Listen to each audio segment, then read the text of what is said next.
Okay. Welcome everyone to the School of Athens 2.0. Today's discussion topic is synchronicity a collective being remembering itself? Are conscious creatures memories or visualizations of a universal organism that is alive? If we as conscious people self-actualize, could the world be self-actualizing itself? So the idea of synchronicity is something that Carl Jung says about it. The idea came from Carl Jung, like that word came from Carl Jung. It says Jung furnished several definitions of the term, defining synchronicity as hypothetical factor equal in rank to causality as a principle of explanation. Holy shit, let's see. He says the experience of two or more events that are apparently causally unrelated or unlikely to occur together by chance, yet are experiences occurring together in a meaningful manner. So it's when something happens that's like a coincidence. Now I'm saying, imagine people like in the New Age community too, having a lot more synchronicity. Like there was a lot of people seeing like 11:11 everywhere, right? And it was like, it had another level of meaning. That means if you look at the time, and that's like a level of meaning. But if you look at it and look at your phone at a specific moment, and it's just 11:11 every time you look at it, right? So there is something there, right? Now I'm saying if you see like 8 billion human beings on this rock, and them having synchronicities, right? Could that be a sort of like, and this even branches off to telepathy, where could that be like a collective being? Moments where people, their moments of being are kind of like interlinking. Like think of like a person's moment like a drop, and then it's mixing with other drops, eventually realizing, okay, there's an ocean here, right? So the view I had, the question was like, okay, is all these synchronicities suggesting like a collective being is waking up through individual egos or individual senses of self? And then I thought, okay, if there was a collective being, so I got to that point where I'm like, all right, let's say it's like an invisible cloud that's moving all of us and we don't realize it, so we think we're ourselves, right? So let's say if it was a collective being, could it be that we are the memories of it, right? So we think we die, but that collective being remembers everything, right? Even in like religious ideology, right? Abrahamic religions, what is their view? Like the Buddhists and yogis have reincarnation, but in like the Abrahamic religions, you die once, you are resurrected, and then you're judged. So that judgment means that where that judgment's coming from, the memory is stored. That means it's like while we're living an individual life and our brain's recording that as if there's something superior recording us as its memory. Now I say, or visualization, right? So when a person is born, could that be like a collective being visualizing? They had this thing in Vedanta where they would say, I don't know which god it was, I think it was Brahman, right? Or Vishnu, one of these gods that was dreaming the whole universe, and they were like 54 million years for like a human being is equal to 3 days of sleep, 3 days where there is like this like superior collective is like, pretty much the whole world is its dream, and when this collective being wakes up, it's like that's like the apocalypse, you could say, something like that.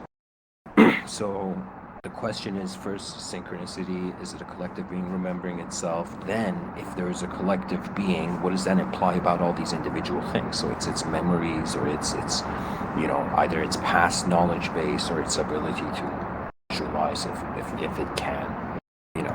I would think that a collective being's visualization would be individual, right? Unless it's, I don't know, if it visualizes other collective beings, that makes it individual. Right, so somehow it connects to that.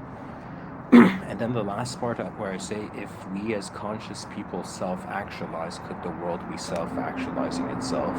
There was a TV show I was watching where this idea was there, where there were angels in it, and then when they self-actualized, that means if they suddenly felt they were worthy, they would have wings. If they didn't feel they were worthy, like they couldn't use their wings, right? Also, Maslow, in his hierarchy of needs, this pyramid, he's a sociologist, so he's saying for people in society, what is their aim, right? The way we've built civilization 1.0, let's say, what are people doing? They're like first getting over their physiological survival. Physically, they're trying to survive. Then you go to psychologically, right? Then emotionally, then you reach a point where Maslow's saying self-actualization, right? So you reach a state where whatever it is that you intend or want to do, you can do. And hey, Eva, we're just the session started. I'm just opening up the topic, and then we're going one by one, discussing. Every person gets the microphone. Yeah. So I'm. Where was it? Self-actualization. Yeah. So if there's a collective being, and it's that will, I mean, in the religious tradition, divine will, establish a connection with your creator as the creation, right? Could it be that it's like a tsunami, or I don't know, something suddenly, like the human species, this is like a collective being trying to actualize what it's envisioning, right? So like kind of like God's potential being actualized. So these are pretty much, this is the topic, and whoever wants to take the mic, you can just say, and I guess that's all I got to say so far. So I'll copy paste the topic in the chat section if you guys want to look at it. So yeah, that's it. Who would like to take the microphone?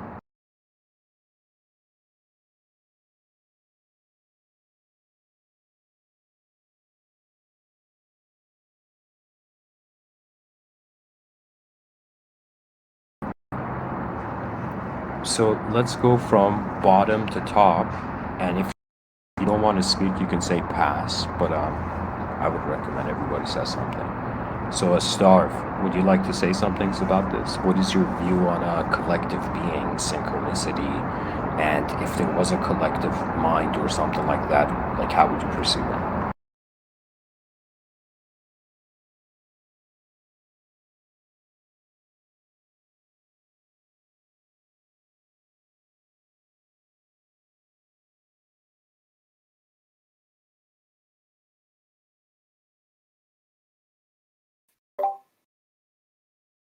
Um, pursuing a collective mind as like in what way? And I guess it has its downfalls in the fact that people have their own intentions, people have their own wishes, and demons that you have to talk to. So collective, that's the problem with collective minds, because we are a collective, obviously. Obviously it helps to think that way, but we all have our wants, and all our wants come from places that might not be good for the collective. So I don't know, I worry about working in a collective mind. Right. Do you think that like first of all, how do you see synchronicities, like these coincidences that people like let's say experience? You were thinking of something, somebody suddenly, like you think of someone and suddenly you get a phone call from them. Do you know? Or you walk into this place and you feel like, okay, something's off, and then I don't know, some part of the ceiling falls down or something. Do you know what I mean? So what would that suggest? Is there what is the collective being? Could it be a field? Could it be, is it like a god? Is it a creature in a higher dimension, and it exists, it has a body, but we don't realize it, or something like that? Or how would it even tie into telepathy? And yeah, what do you think?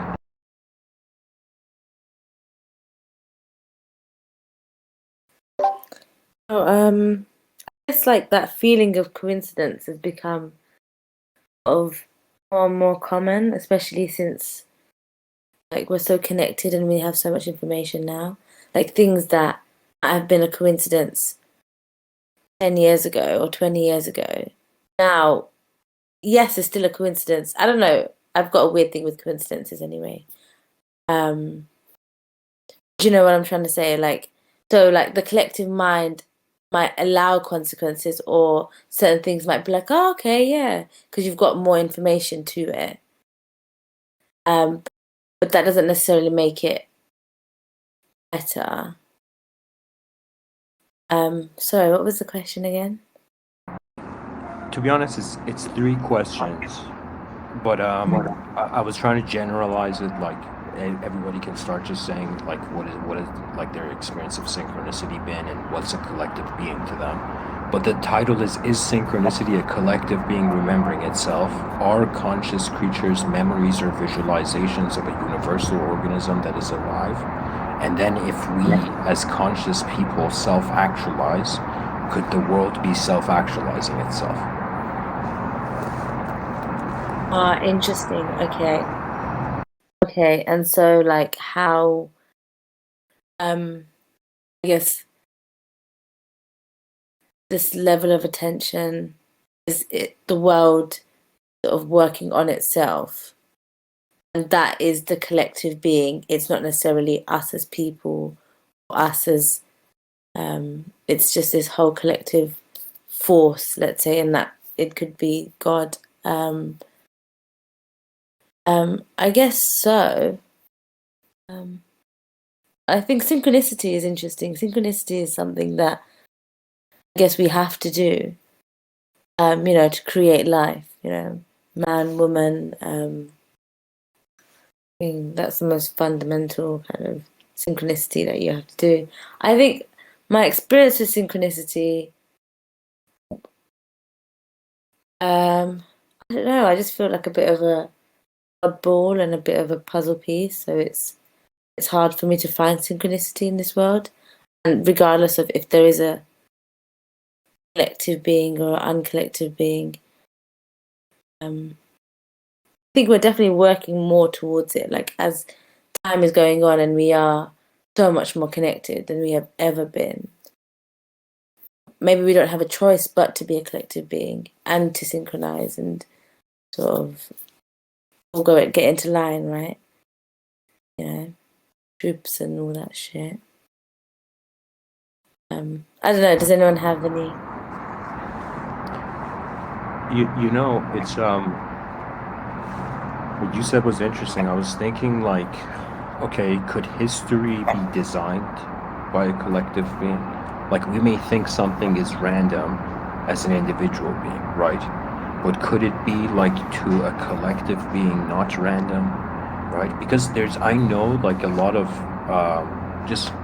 there's a vast majority of people who they believe in God, and they have some sort of ideological relationship, right? And the notion of God is that it's everywhere, right? Omnipresence, omniscience. So everybody kind of is like considering it. Now we're being like, okay, what is that relationship you have with it? Is it like are people in history like chess pieces of a higher dimensional chess game?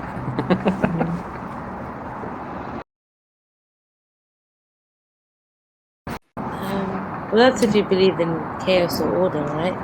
Like, do you think it's far more comforting to believe in order and I think everything has a plan and everything, that God is looking out for us and Muslims can pray 5 times a day and then God will look after you. I don't know, but then maybe it's all chaotic and it's all just like this ball of mess that answers. I don't know. But I guess history does. History, I don't know, does it allow have we allowed collective being or have we I mean that's our bigger story though. What as humans, what have we done? What's it mean? Right. So, so Eva, if you feel you're done, you can say I'm done, and then we open it up to questions if anybody else has a question for you, and then Yeah, we yeah, go yeah. on. Let's open it up. Let's open it up. Okay. So, anybody have a question for Eva? Or anyone else, really? Any questions for everyone? No. If everybody has a question for you. Oh wow. Okay. Right. Okay. Yeah. Cool. Yeah. Okay. Yeah. Shit. Yeah, this way, if anybody's like if you said something and somebody has some opinion stored up, like they can release it down, release it into the wild of the Discord.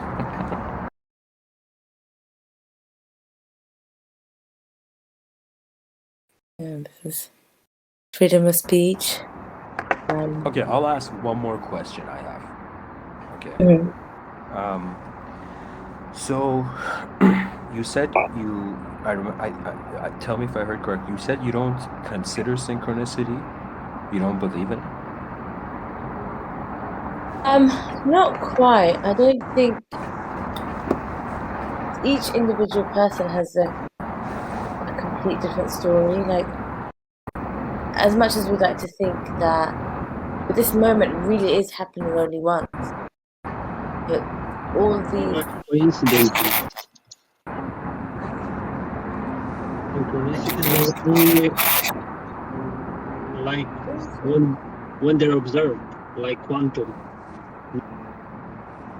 mm, So can you turn that into a question, Star?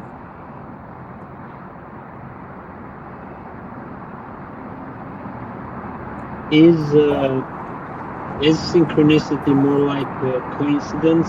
And I mean, it's just coincidence, right? And then you say it's synchronicity, but you have to take. It's only when you observe it from a point mm, you can, right? So it depends what you're after. So I think Young was after, you know, uh, like his area of study. I think he was like biased. I mean, you know, I mean, So so so I mean, simplify the he, question again. yeah, go on. No, I'm just saying, just simplify the question. Like, with a simpler way, can you say your question? Well, so what's synchronicity. synchronicity for you? How do you see synchronicity then? Oh, okay, nice. Like, so Hiva, you got the. Um,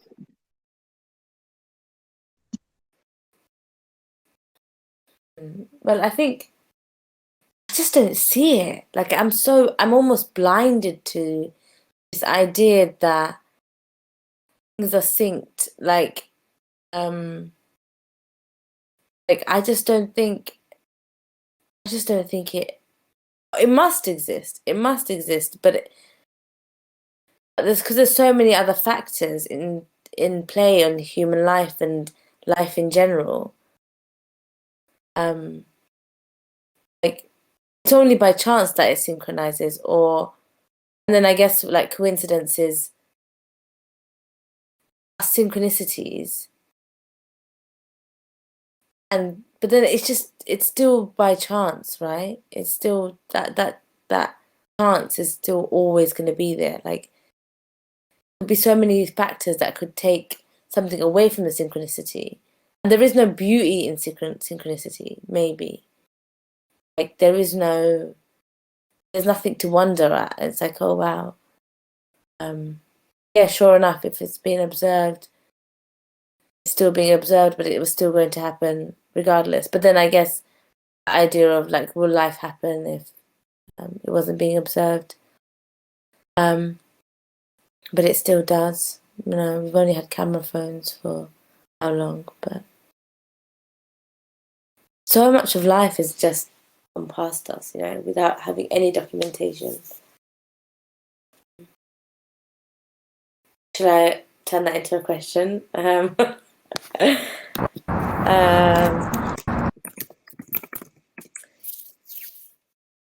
guess how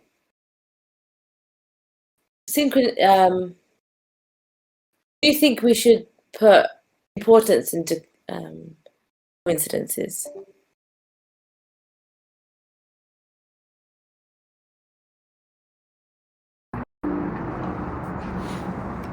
You know, guys, I at the beginning when I was talking about synchronicity, I forgot to mention another point.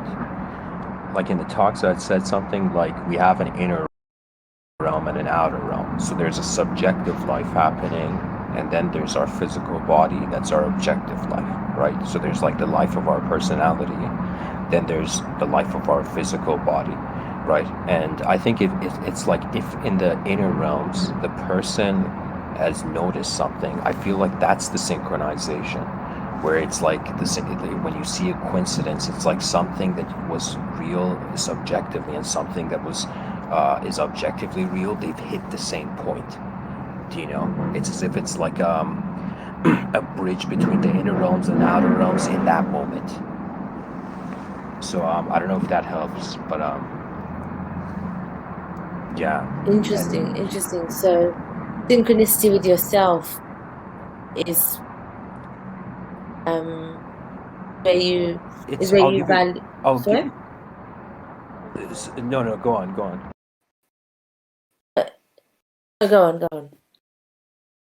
I just wanted to give you an example of how it's like the inner realm, outer realm. In the inner realm, right, you feel like suddenly standing up, right? Then suddenly you see like a second after somebody taps your shoulder to get up from a chair or something. Do you know? So do you see what I mean? It's like you get in the inner realms, it somehow created the moment faster than the outer realms. And when it happened in the outer realms, it was like, I don't want to say a deja vu, but something like you knew it was gonna happen and then it happened. Do you know? And then afterwards we're like, how could that happen? Mm-hmm. Yeah, sorry, I didn't mean to cut you off. Yeah, you can keep going. No, I didn't feel like you were cutting me off at all. No, that's interesting. I guess like because you do, you. So I'm just bringing it back to myself. So I'm also thinking as I'm speaking. I had like a thought on synchronicity when you guys were done. I can jump in. For sure, please. From my experience, up to date, like just literally a couple years ago, I was looking into a lot of different things, and I kind of got led to this place. But it was before I was learning about, synchronicities and signs from, the other side, the unseen, whatever. And certain animals are very high vibrational and are used by angels because they can't communicate with us because they're too high vibration, blah, blah, blah, blah. And it all kind of falls along the vibration thing.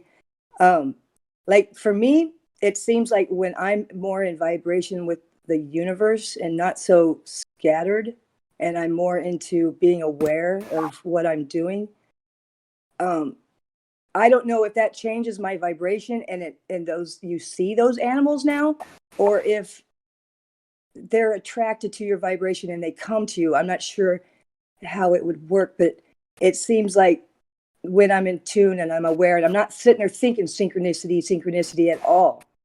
I'm thinking my moments, I'm enjoying my moment kind of thing. And then this hummingbird will just come and sit and stare at me for like 5 seconds and then just stop and look right at me and then just fly away. Or this big giant bumblebee will just come and make himself so known, not by attacking me or anything, but just hovering right in front of my face going, hey. So I'll look up bumblebee, and I never looked these things up 2 years prior, not even a year prior, close to a year now. And seeing what they mean and putting the facts with my thoughts and what my actions and activities and stresses and whatever's are going on at the moment.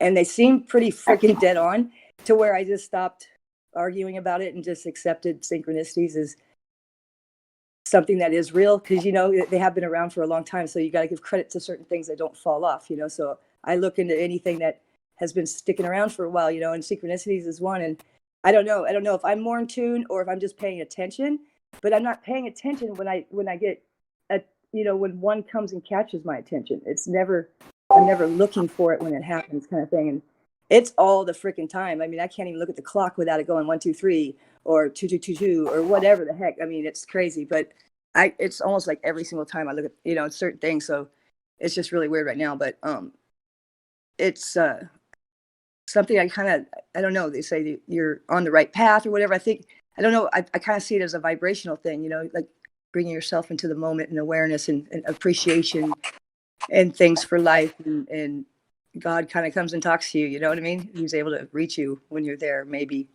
And maybe when you're not in that, like 2 years ago, it wasn't like I wasn't. I mean, I've always had a specific, a special relationship with a creator of some type, and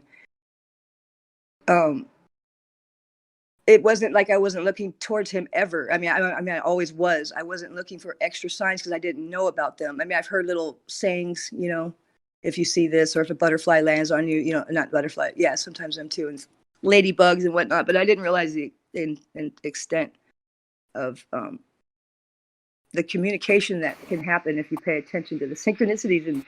And I just, it's a trip. It's a trip. A lot of times I don't have time to look it up. So I'll just say hey to God and whatever. And then, kind of pay attention or whatever, because it seems like there's more warning signs when it's more dangerous is coming versus when you're smooth sailing. And it seems like there's almost less communication kind of thing, like synchronicities or milder type of thing. But that's kind of what I've come to so far. Is I don't know, another way to communicate with a higher vibration type of thing. If that makes sense. So, Lorna, sorry, go on. It's cool. No, it's interesting what you said about synchronicity, especially with nature, because that's something I've noticed too. Where, like, I'm in a place where, so I grew up in the city, and now I'm living kind of in the country, and a lot of people have sort of pets and dogs, and some people have quite big dogs, and some people have quite small dogs, and I don't. I'm not scared of dogs, but I wouldn't really but it's interesting that even with nature, you noticed how there's a synchronicity in with animals too, and where you can say you can almost communicate with the dog and just say without talking, obviously. Absolutely. You still have that communication of no, don't come near me, or yes, it's okay, and that synchronicity does come from a very animalistic place. I can definitely feel that. The problem maybe you accept it there. So you're able to, you know what I mean? Mm-hmm. It's something it's proven itself to you already, so you accept it, and then, but there's more, and I've made it prove to me. I mean, I don't just take anything, swallow it whole and call it true anymore. You know what I mean? Not since the last 5 years or so of my life. It's like, wow, I don't, and even my truth is going to change because things are always changing, so it's just a matter of just learning, I don't know. It's a trip. It's an adventure now. Definitely. Somebody's opened up a creepy Halloween door, it sounds like. Sorry. I'm jumping into my living room to grab my charger. Oh, that sounded like a Halloween scary house. That was perfect.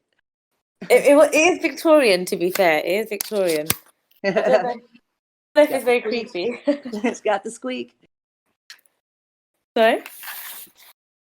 Yeah, I just said it has the squeak. We have a very orange sun right now because of the fires around here. It's crazy. It's beautiful, though.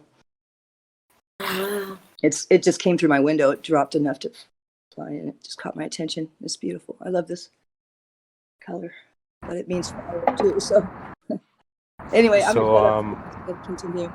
No. Lorna, I was gonna ask you, would you like to go next? Oh, I was next, huh? Because it seems, I felt like you were fired up for it. So no, I just get fired up when I'm in a conversation about something. I just get fired up in the middle. I could turn it on. But yeah, I could go next if I can remember the question. Okay. Is the collective mind?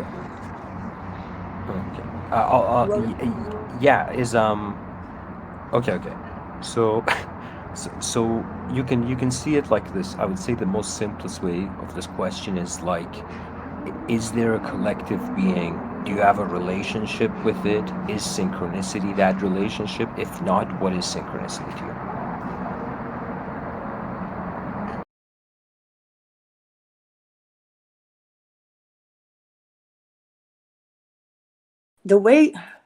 The way I see us people, beings here on, because I don't know if I see it higher up, or I don't see us as like we're like little energy things. I don't see us as little individuals like that anymore. It's a different step right now that I'm looking at. I'm looking at it this way. I'm seeing if it makes sense. But um, as far as mind to mind to mind, and then going to another place of our experiences and everything, and then going to a place of either be another being or another, or just another place, like maybe the Cosket Records type of thing, or is there a level below that? I don't know on that, but I don't think we can't. I think we're all just. I don't know. I don't know how to explain this. Hang on.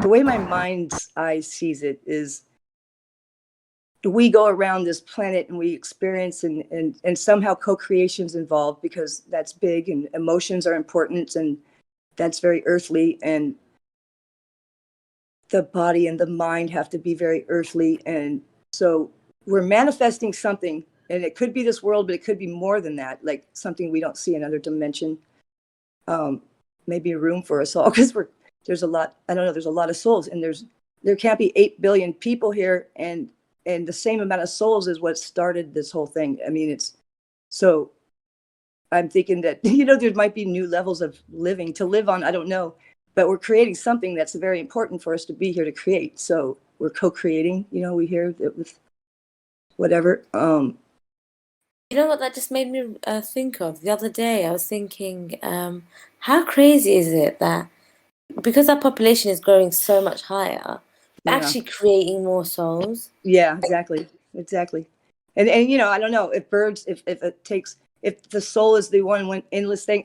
I kind of see us, it's like little energy things, literally, that could fly up and to see this noise down here on Earth, and like, and what's that? And we dive in on this game over here, and to do something, and we're building stuff, and I don't know what we're building with but it's important to do, because we all do good things when we feel good when we join and meditate and stuff, and which I'm learning to do. And but I think whether a person becomes aware enough to tap back into that information, but I think that the information is pulled out just because we're all one. I don't see the air as an empty space. I see it as something between us and everything that's just, we don't see that's there, like water, but we don't. I don't know. It's something that's carrying all the information. It's color, there's light, there's electric going between things and around things and probably through things. But so I think it can take from us, you know what I mean, as far as the information, because we say we're going to come here and do this type of thing, but whether we tap into it and draw out, I think, and how high we can draw out. I don't know if the Akashic records would be where all this other stuff is stored, that's supposed to be kind of like hidden knowledge type of stuff. So I'm not sure about the laws on that stuff, but this, as far as, and then you back up to outer space and look down, and we're just little firing beings, just like a little electric charge, like a computer disk, or a chip or something. I don't know, or more than that, but of course, but it's just interesting. It's just something's there that we can draw off of, that I know there's things that I think, and then I see other people think it the same way at the same, that same day. Next 2-3 days later, I'm hearing my thoughts or something I wrote down, or it was weird. I thought Google was literally listening into me, my conversation. I'm like, yeah, right. But it was too synchronous. It was too obvious to where I had to, like, this is weird. They're taking my thoughts. But I realized I probably tapped into the collective thoughts. You know what I mean? Or something. Well, the algorithm works hard, Yeah. Like, yeah. No, I don't know too much. I just know what I've experienced. And that's something that it was like I was willing to, maybe you have to be willing to tap in, like you're saying, like you're not I don't know how it works, but I noticed that it's very odd. Go through a lot of odd things. Wow, I don't know. I've been through But very. that's one thing that this sort of comes back around to coincidence. And one thing that I've been quite worried about. Sorry? And synchronicity is kind of the same thing. Yeah, along the same. Yeah. Because the problem with coincidence is we're in an era where, like, you know, these small coincidences, like, oh, Google's listening in and all this stuff. Google is listening in. You know what I mean? There is a machine, and I've got an Alexa right here. You know, there's a machine that is analyzing my behavior, and that information is being stored somewhere, and someone's mining through that stuff. Dude, I'm telling you what, but it was so often. They would have to be like really, and then when I didn't even write it down, because I'm thinking, God, are they looking through because it was stuff I wrote down too, and it wasn't things I actually spoke, and then it was some things that I just thought, and I'm like, okay, they can't be because I just thought that I didn't freaking write it or say it. I mean, that's how much I paid attention because it was so ridiculous. I mean, just. But you know, honestly, the devil works hard, but the algorithm works harder. Even words that you're typing in that are similar to other, like, we're being analyzed in a way that we've never been analyzed. And if it learns from itself, yeah, at rapid pace. Yeah. It's just like. Sorry, Hiva. I just want to say one thing. So Lorna, you can finish your ideas, then say I'm done, then open it up to questions, and then free casual conversation, right? But get your say out there, and so then we know, like, you're not being interrupted. Do you know what I mean? This is my mic. Yeah. Let's see. Yeah, I said about like different vibrations, and then starting to, different animals have higher vibrations, and then I just think I touched on that. What else? Manifestations.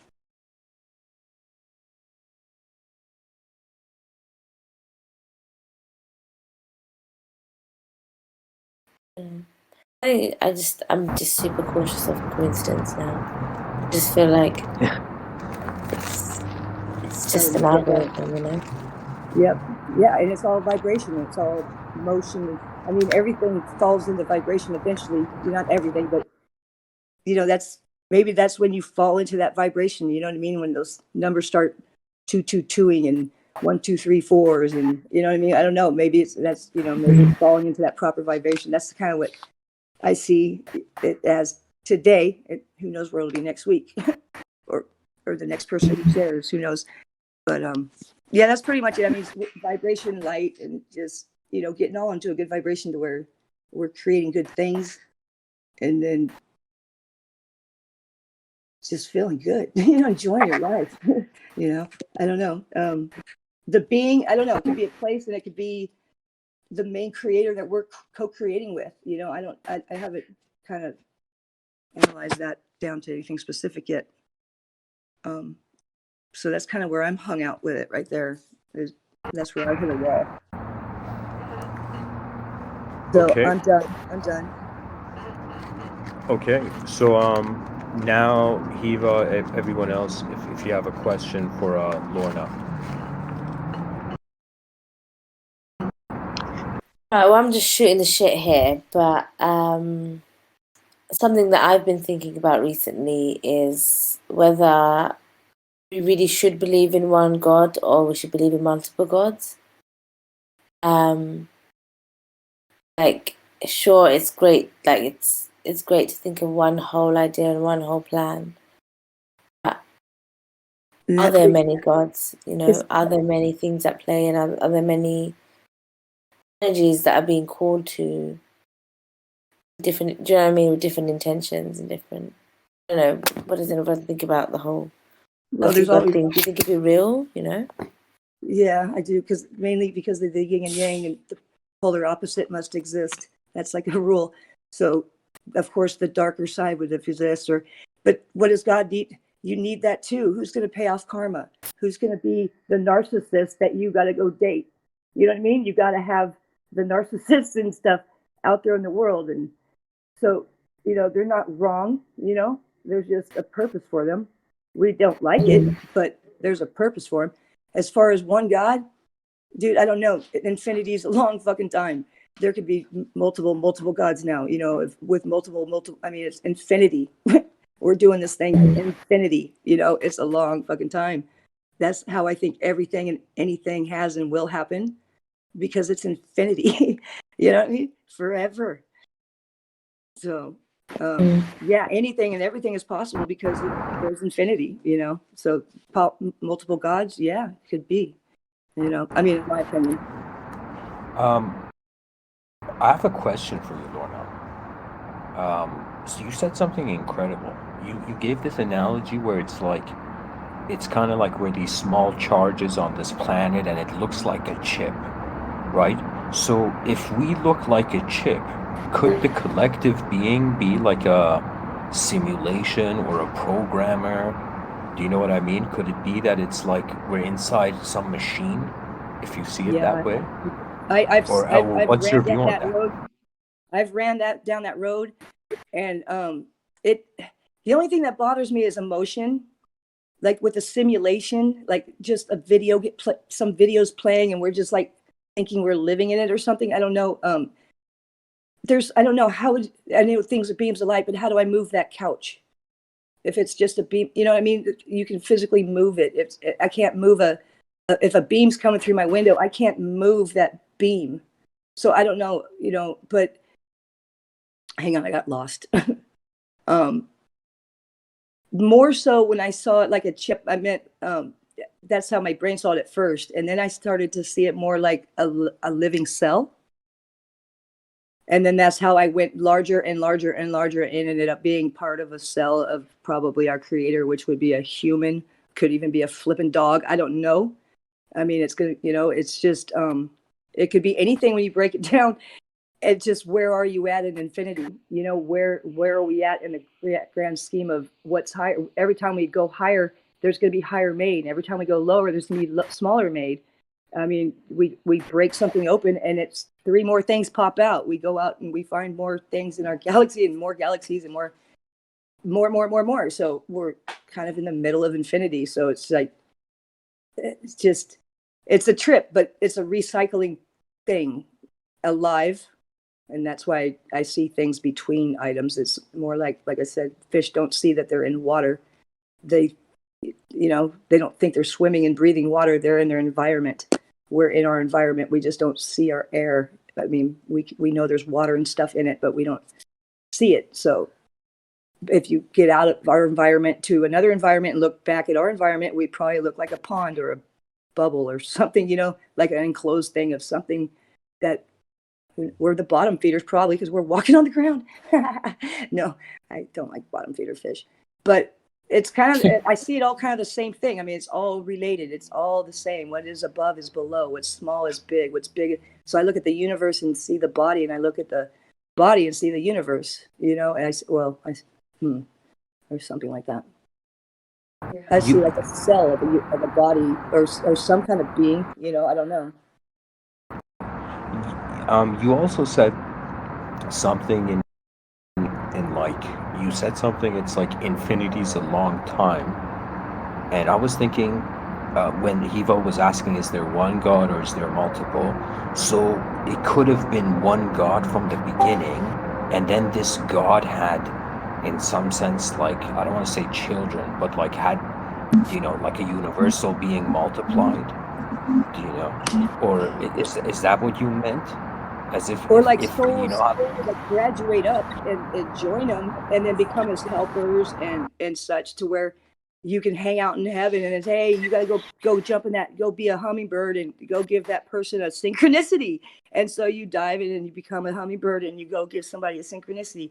You know, I would imagine there's a lot of workers that it's probably wonderful work and we're always happy and love and all this stuff. And, you know, and there's jobs like that. And with the extra souls, you know, there wasn't 8 billion when the earth was made. So they got jobs to do, I would imagine, for us to earn our way on up to heaven or to become an archangel, or I don't know. There's always levels, you know what I mean? Think about, when you got more and more coming in, you can't just sit around and eat all day and get fat and lazy up in heaven and be happy. I don't know. I'm just playing, but you know what I mean? It's just it's an interesting thought that leads to infinity, because that's how it would be carried, more and more jobs, more and more people, more and more little hummingbirds and butterflies needed to be synchronicities and things like that. Just kind of makes sense with it. So I kind of roll with it till it doesn't make sense anymore. You know what I mean? If that answers your question somewhat. Yeah, that was insightful. It's just this. My whole attention is going to this thing where how in religions they say man was made in the image of God, right? In the reflection of God or something, right? So it's as if it's, let's say, a human being in a higher dimension and we're being its thoughts, right? I'm thinking it's like, could that human have other humans, right? So what to us as like the imagination, let's say, of a higher dimensional being, human being, okay, if we're the imagination of it, now could that higher dimensional being have other people on its own level, other I don't want to say gods, but maybe to us there's only one God, but to God itself there's multiple gods.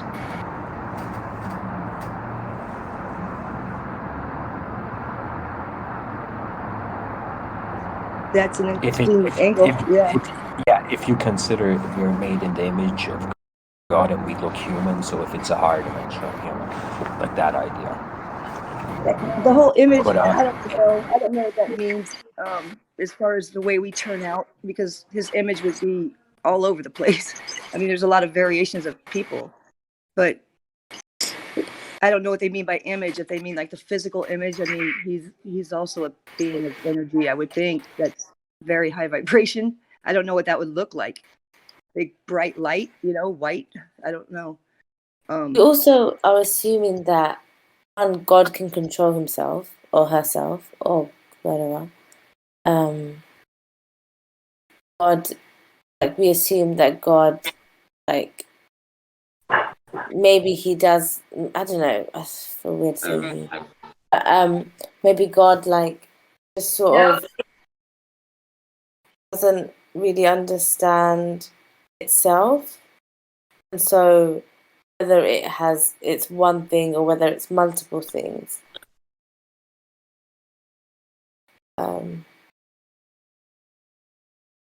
You know what I mean? I don't know what point I'm trying to get at, but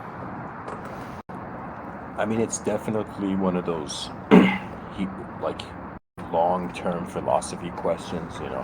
It's like so many generations of people are gonna reach the abyss when it comes to this, right? Because in one angle, if a collective being is alive, why are there individuals? So it's as if we are not us, we're everything, for example, right? Do you know? Like in character. We're the electricity of it all. Yeah, like the character in the, imagine you, like, let's say you're a novelist, you imagine like a world, a universe, abstract universe, and imagine that character in your visualization, in your inner realms, suddenly is like, where am I? And then wonders about, realizes you are projecting it, right? You are imagining it, right? So there's always that question, are we being imagined by higher dimensions, and the higher dimensions are the reality? Like ancient mysticism, I think, fits into that pattern somewhere. almost in a way where we're a manifestation of their dreams or their wants or their gods. Yeah.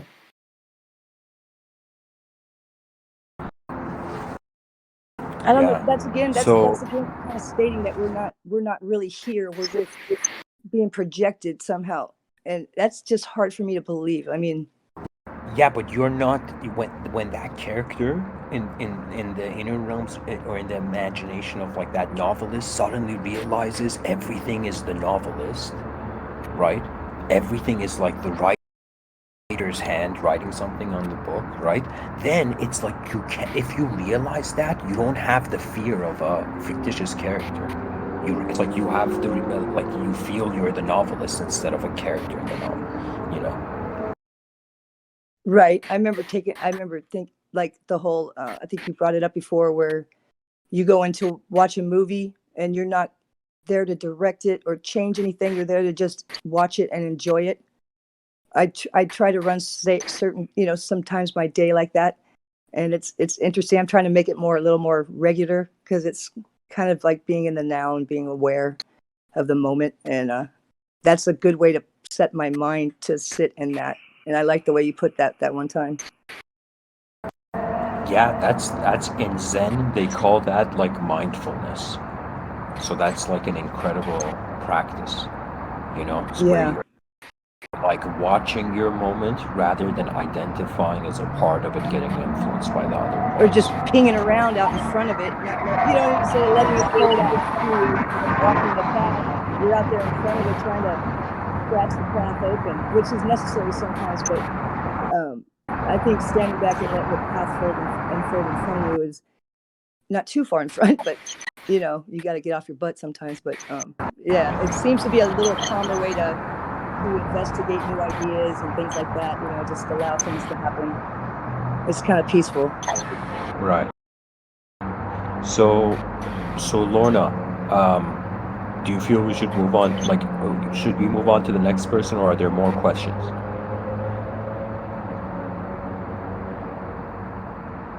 Okay. So Sounds like it's good. Yeah, you can move on. all right. So who would like to speak next? And guys, like, everybody should, at least, even if you want to say something, it could be just a sentence, but try saying something, because it's like, how often does this topic come up? Do you know what I mean? So who would like to go next? The microphone's feeling heavy in my hand, guys. Come on, somebody has to. I'll say something. Greetings, everyone. Us all have beautiful viewpoints. So, hello. So for me, Dawn. I love your voice, Dawn. So when it comes to synchronicities, I've learned it's about the vibration and the attunement of your field, right? And not just the fractal parts or the micro to the macro, the whole thing though, the unity with all beings. Because for the longest time, I always looked for a God outside myself, because that's what I was taught being raised. Oh, go to church on Sunday, you can find God, pray to this source, yet having no idea what I was really connecting to, thinking that God had turned his back, so to say. This sort of paradigm or octave, right? And then more I became conscious and aware and conscious of the consciousness as a collective soup, then I started to realize that inner spark, that divinity within myself.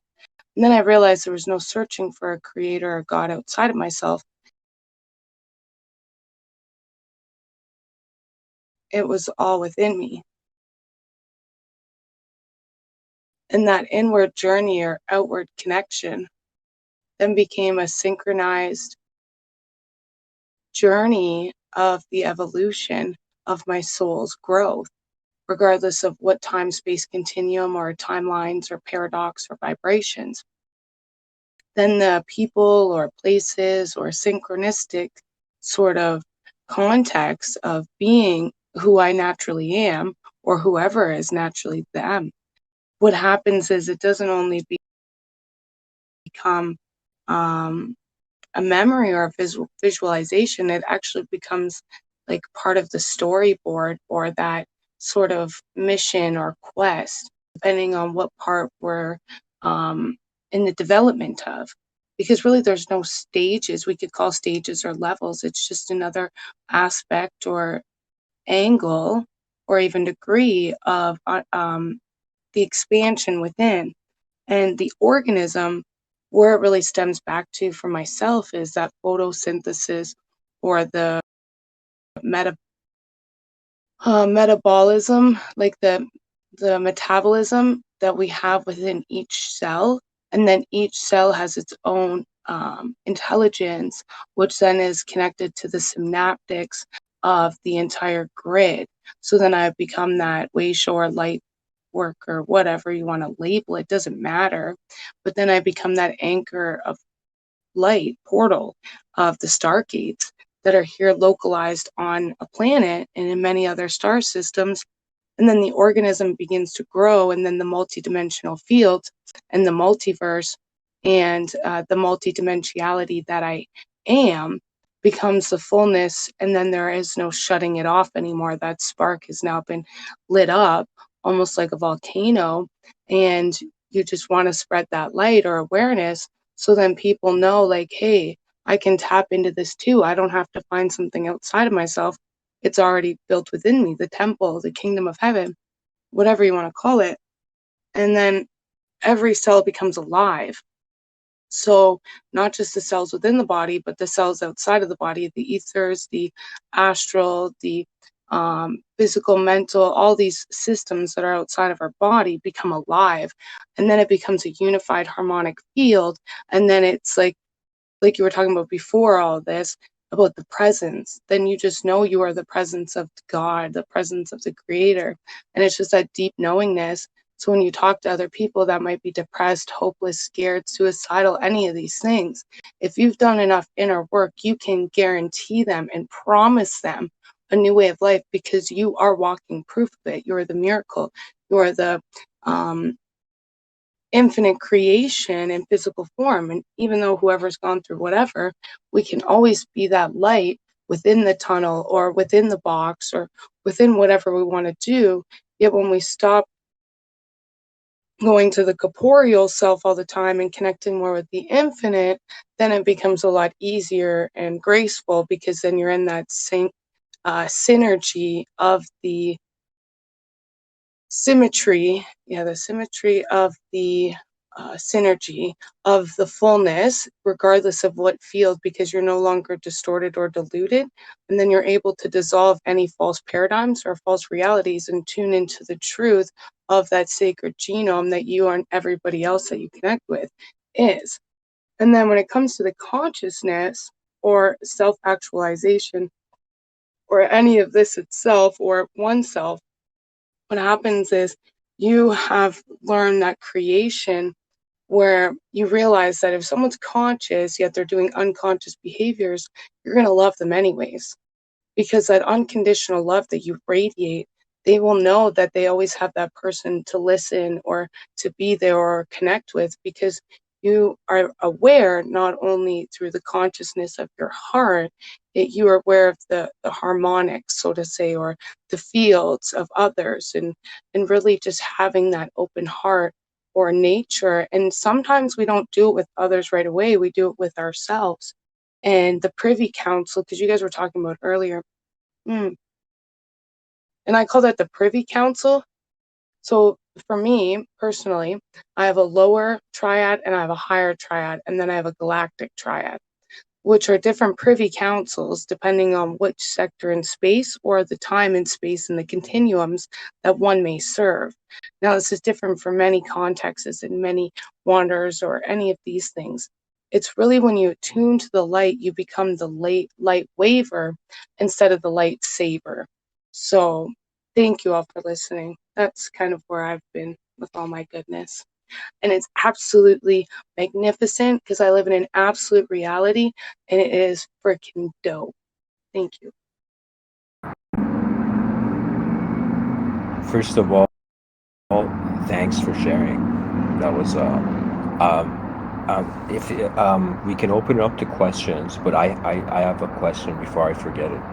So I was thinking in this progression, so it's like we're in an event, there's something we're doing here, right?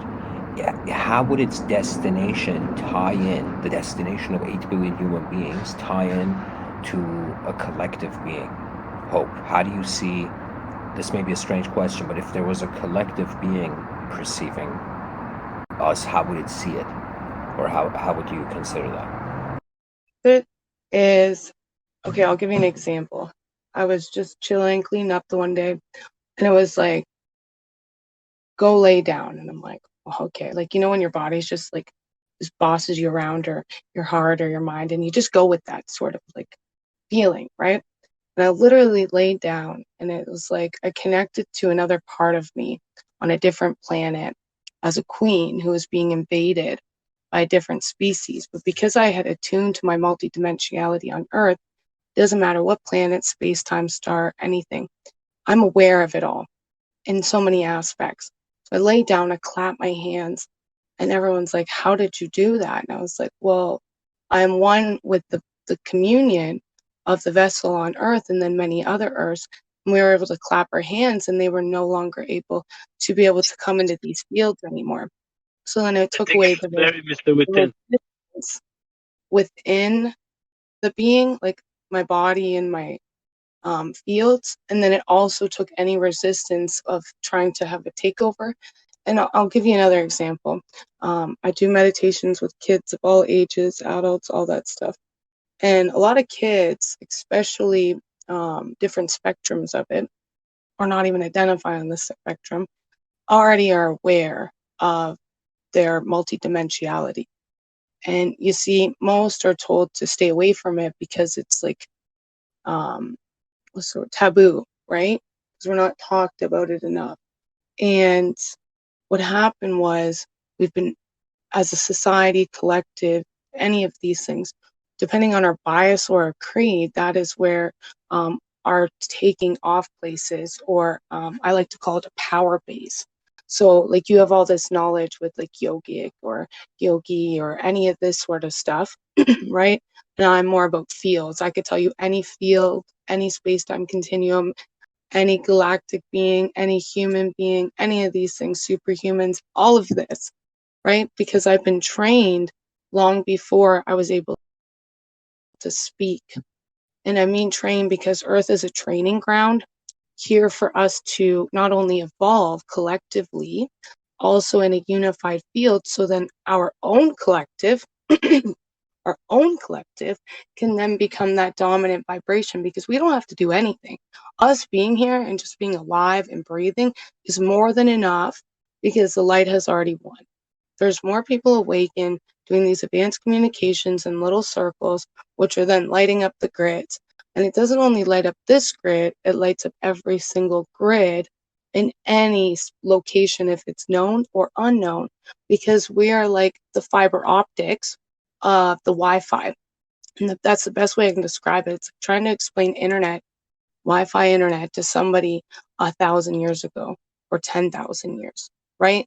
So when you become in that framework, then you already just know, like you remember. I hope that answers your question.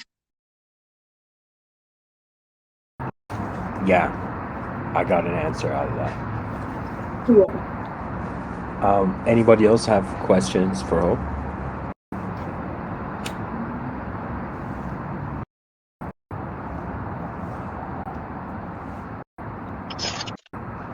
Sorry, say again. Come again. I was saying, does anybody have questions for Hope?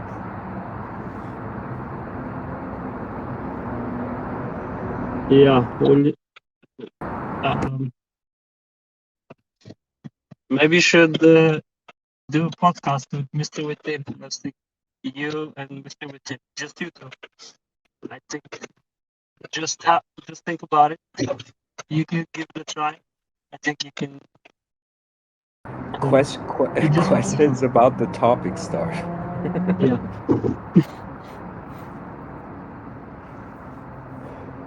Anytime. I think we probably talked about this before.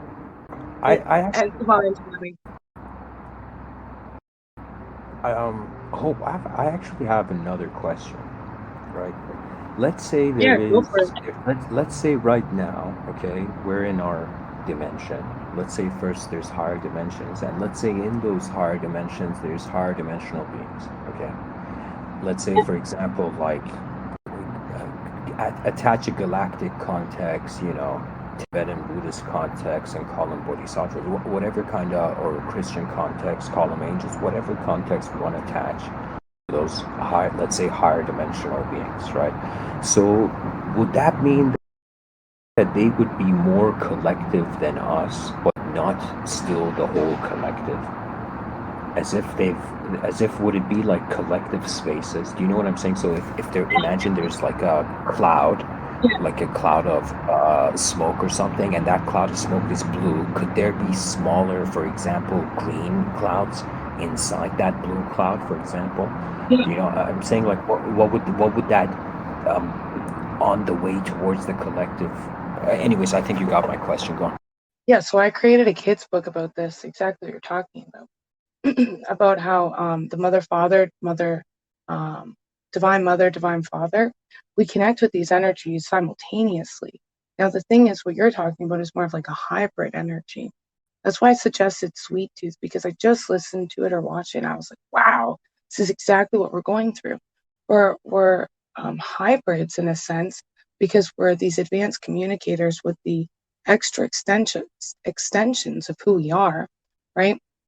And we're just chill. Like, we're just kind of like, all right, sweet. And then we go for this transurfing, right? And like how you've been able to create many writings as well in like so many deeper unknown contexts, right? And even like drawing on the clouds, for example, like, you know exactly what I mean by that. Where when we're not only just orchestrating beyond the comprehension of the corporeal self, so in simple terms, the mind body spirit complex, right? I don't know if you guys listen to the law of one, but that's the best way to describe it. We have a mind body spirit complex.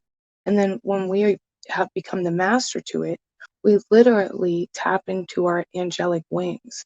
We have this sort of like force field of like an archangel, an Elohim, seraphim, any of these things. And it doesn't matter our creed, our religion, our belief systems, the love we have for ourselves, we will naturally attract our tribe to be able to evolve. Like, I was listening to you for, I don't know, 5, 6 years. And then it all just clicked one day. And I was like, holy shit, blah, blah, blah, blah. Right. And then I found out you were doing other stuff. And I was like, wow, good for him. That's freaking epic. Because we're here to support one another, regardless if we understand our own journey or others' journey. We're here to evolve based on what our heart, right? Because you could go mind, but then that's going more into the psychology and the cognitive and all of this sort of stuff. Because then what you can do is create no mind, right? I'm trying to remember who was the teaching of no mind. You know where I'm going with this. And then when you have no mind anymore, and you're all localized through the heart, right?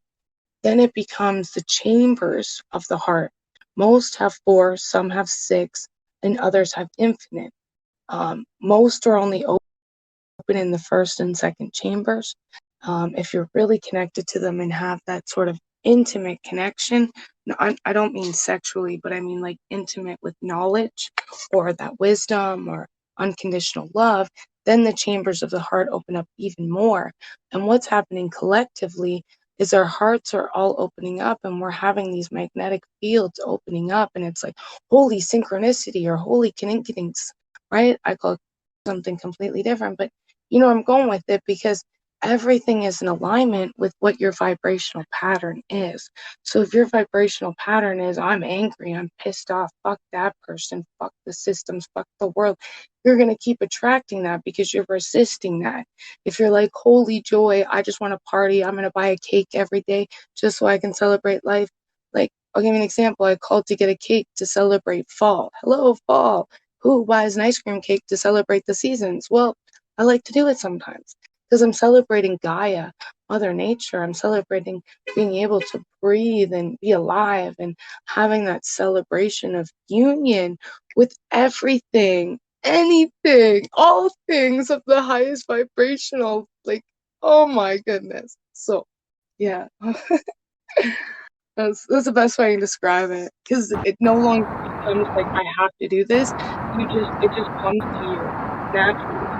Like you are the magnet, and it's like its own sort of attraction rather than a promotion.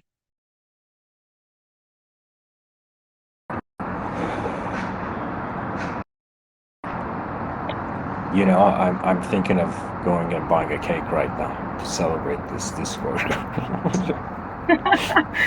You know, man, I got turtle.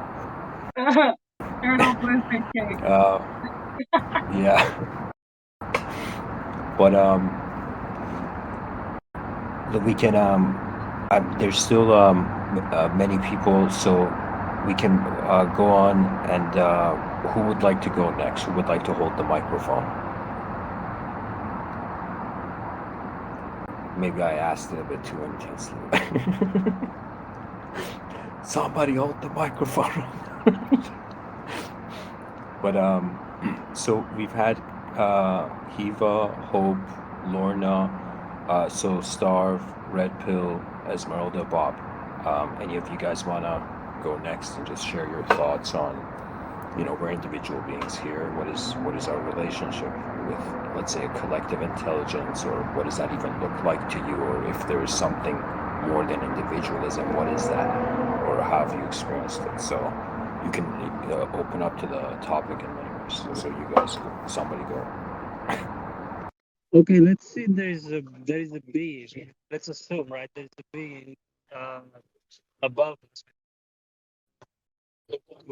He's right out of law, but he might not even aware. You're not aware of them. What the self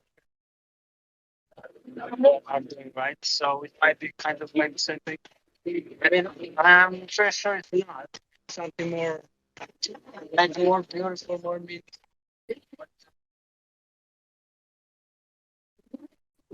Because anyway, what we can only communicate. Yeah, okay, go on. Nothing, Starve. I just want to say if you can speak closer to the microphone. Oh, okay. Thanks. Okay. That's all for now. Can you rephrase the last part?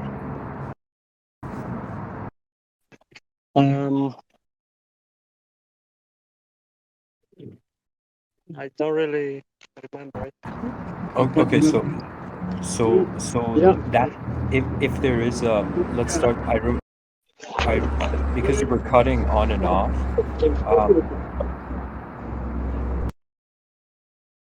You know how.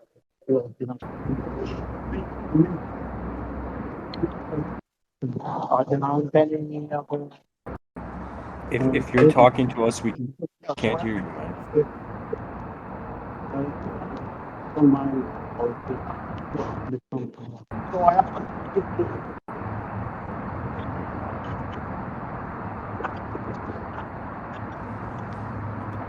Yeah, maybe reconnect. I don't know. It's not. Oh yeah, sorry.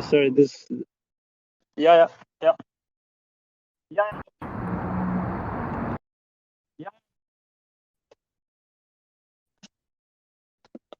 Sorry guys. This is the worst time for me because I'm at work, so that's why.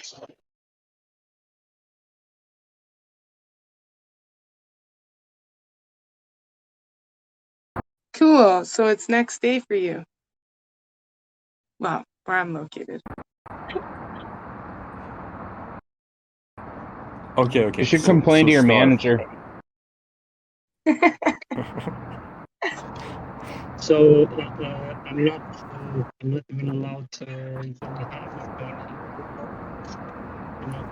It's totally fine, man. If later on you could you can jump in and just say.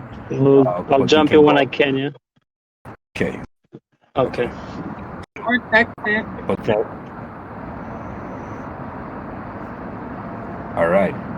So, who would like to go next? We have Bob, Esmeralda, Red Pill.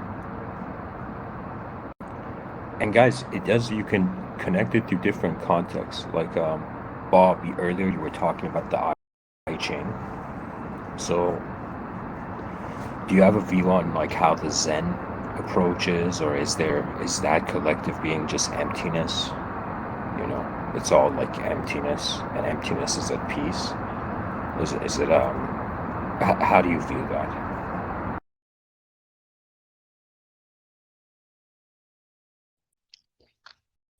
I don't know. Sometimes I get the impression that the I Ching, the way that it kind of works, is it pulls on whatever you're conscious about, or like like the present like energy of some like a dilemma that you have. So sometimes when I ask it questions, like, so the way that it works is you consult it. So you ask it a question, right? Sometimes I feel like my questions will be completely ignored because it's not actually like what's at the forefront and like what's important. And it will totally answer like a whole nother question that I never asked. So I don't know if Right. anyone has questions or. So you have an intent, and then you open up the book to see if there's an answer, right? Is that the approach? Yeah, but I think that sometimes like, the intent is subconscious, but the I Ching kind of pulls what's most important. But that's Right. just my kind of impression that I get sometimes, because I'll ask a question and it will have the answer will be very like far off, and it will almost seem like it's for something else. And so yeah, I think that and then other days it's like it's so spot on. It's like kind of So sets him back a notch. so so how would you perceive a collective being? I don't know if you can from the context of the I Ching, but like, how do you have a view on what a collective being would be? I don't know. Or I feel like everybody had like very good like fractals of it. I don't know. Uh, I think that I like to sometimes I like to go towards the direction of it just being a mind or like consciousness, like it is just that. right. So it's not like it's just attention. Like the higher, if there is a collective being, it's just like just awareness. Doesn't even have a body or something like that. Yeah, Place. definitely. Yeah. Can I Yeah, and ask you a like question when you're? Oh, sorry. wait, Go ahead. real quick. And I feel like individuals are just like little nodes in this brain, Right. and Part of that power. what's that? Was What were you me? saying, Learning? Oh no. I Yeah. was going to ask you. When you were talking about when you would, ask for an answer, and you get something. Sometimes you get something completely non-related. Have you noticed if that was like maybe your previous question, or a question you gave maybe before that you maybe didn't get an answer to, but now somehow you tapped back in and it was able to answer you or something to that effect? Have you noticed anything like that happening along with it? Like, Yeah, or is it just it something random that's current right now type of thing, or if you deciphered anything different between it? I think sometimes, yeah, like it's possible that it's like a question, a previous question I had asked, but like maybe just wasn't in the right time that I asked it. Um, and I think other times, it's that it's like consciously I can ask a question, but if that's not like actually like What like you need to sometimes I know feel like. first. Yeah. Yeah, sometimes I feel like it's tied to like your energy or your like emotions sometimes too. Like so your conscious intent isn't always what leads the question. Isn't the most posing Sometimes question. Yeah, I get what you're saying because I had that experience too with it. Yeah, I'm with you on that one. yeah. Yeah, sometimes it's like your emotional state will like override your like what you're consciously like thinking about. Right. Like your higher self almost knows what you need to know first. So I'm going to answer this question because you should ask this question, kind of But thing. To give you an answer that oh you just yeah, yeah, yeah. a need to know kind Yeah, of information. definitely. Yeah.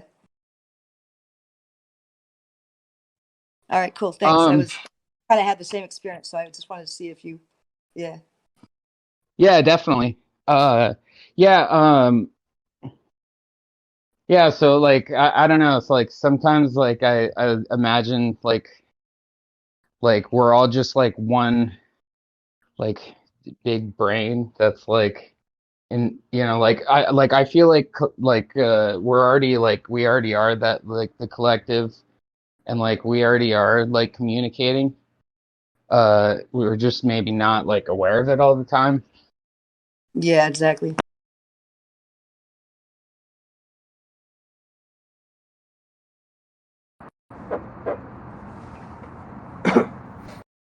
So, any more questions for Bob?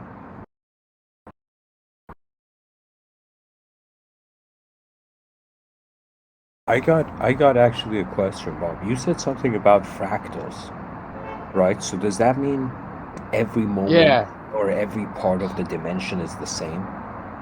So, you know what Uh, I'm saying? Does it I mean feel that it's like like go on, go on.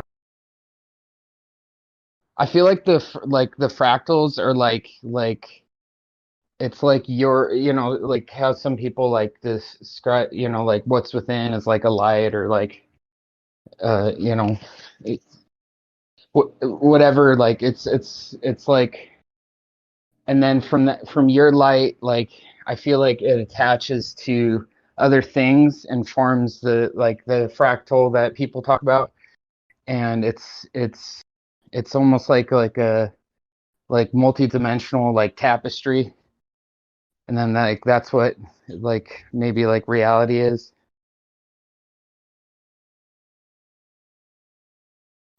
Right, right. Well, it all depends on You which know, degree. Say that again. It all depends which degree. So what I mean by degree is not the human context, like degree. It comes to like when you're a child, right? You know how to walk. You just have to keep at it in order to walk proficiently, right? Or you crawl first and then you walk and then you're running. So it's like that like procession of the soul evolving.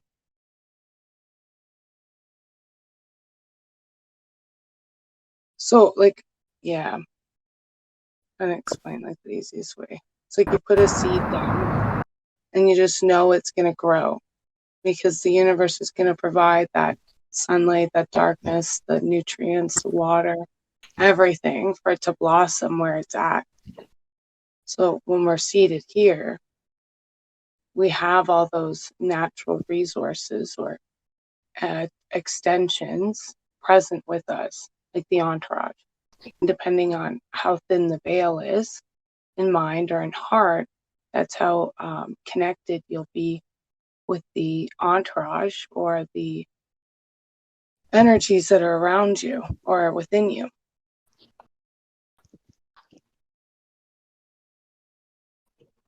Huh. you know, I wanted to say there's this Chinese quote. I don't remember it fully, but the quote was like, everybody is connected by this red string, specifically red, you know, where everybody's connected by like these invisible strings, you know, invisible red strings or something like that, you know, like there's like, it's as if we are, who said it, Bob, like it's a tapestry, like it's something that's, it's like we're all interconnected whether we like it or not. It's just like how it's designed. Would you say your view was close to that, Rob? Yeah, definitely. Yeah, and like I don't know, like yeah, you can like focus on things and like yeah, maybe like bring things to you.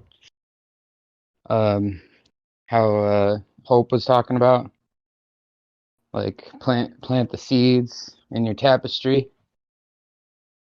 Yeah, the different degrees. So, for example, this is what I've discovered. Like, I'm a part of my grandmother when when I was in when my mom was in the womb of her, right? And then my daughter was in the womb of my mother when before I was created, right? So, like, even though the seed is there, And what I mean by degrees, if you've ever seen like the world and then the hands and having all the different strings, right? In that sort of weaving, what happens is we become of different degrees. So we might be, what's the best way I can explain it? Like we're one strand, yet we could be all the strands simultaneously, depending on how conscious the consciousness is. Like, are you attuned to who you truly naturally are, or are you tuned to a facade or something that is what you've had to become because that's what the role you are playing for others? So, like, for example, you may not have the same role that you would with your mother that you do your wife, or you may not have the same role with a friend that you would with like a best friend or an acquaintance. Or do you know what I'm saying? Kind of, but could you elaborate? Yeah. So when we build any bond or connection, it starts at birth, right? I don't remember if we were talking about this yesterday or the day before, but how when we first come in, like the cords cut, and anyways, I'm not going to go to that one. I'll go to a different theory or an example. Is when you first meet somebody, you just know. You're like, I don't know how I know this person. I just know this person. And it's kind of that tethering of hearts, because when we're so multidimensionality and so much in the multidimensional fields, we automatically connect to our star brothers and sisters. It's like the family of light. Like you just know that is your brother, sister, whatever, whatever, and you just know. And then when you get to connect with yourself more, then you're understanding the role that you play not only in the collective, also too in your own collective. So going back to what I was saying earlier about like that sort of connection I had with this other planet and all these things, is we have many connections. It's whether or not we're conscious of it and if we're doing the orchestration together. So let's just say some people play the role of living in fear, right? They're like, oh no, I have to listen to this and do that, and I have to live this way because everyone else is doing it, and I'm listening to these people and they're telling me what to do, so I'm going to do it, and all this sort of manipulation and bullshit, which is old energy. Then what happens is we become more dense or have illness or disease or conditioning or any of these things. So then when we flip the switch, because usually when you get to 6 density negative, you got to revert to positive. That's how this planet works. You can only go negative for so long, and then it automatically flips the switch to positive, because you just become aware that smiling is more easier than frowning. You just become that innate structure just clicks, right? So what I've discovered is, what role are we playing in someone's life? Are we the teacher? Are we the leader? Or are we the student? Because depending on what role we play, and honestly, we play all of them simultaneously, because what happens is we're always in that, I call it an interdimensional transurfing of transdimensional information. So it becomes like almost like the cash on steroids, because then it's like we can show each other our cards on the table, and some of us can either enjoy it, so to say, or others get angry. And when we're angry, it's because we know that their hand's better than ours most times, or that we can grow or evolve from that particular experience or person, or because everyone's on their own hero or heroine's journey. And when you discover what the role is that you're playing, then you're able to play that multidimensionality role without having to ever turn it off.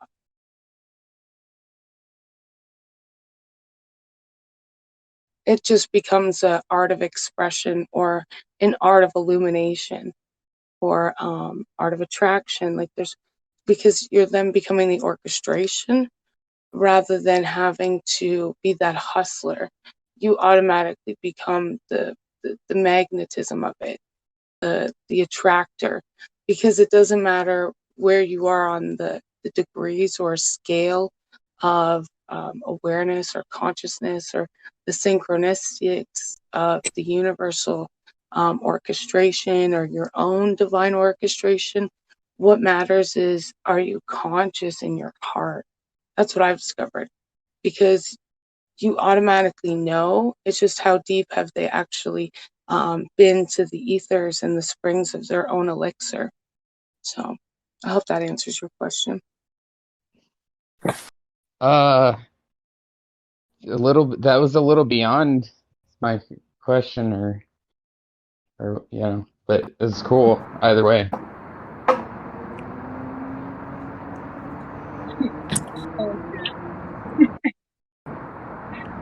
So, But guys, Hope, did you want to say something?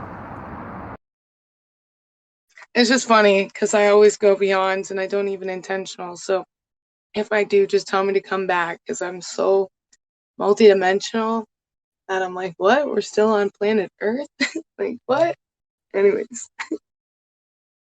no, I appreciate it. Thank you for sharing. So, thanks, Bob. Thanks, Hope. We can now go to the next speaker. So, who's left is Esmeralda and Red Pill. And then Starve, if you feel you can speak, you can also, your turn's still there. So, yeah, who would like the microphone?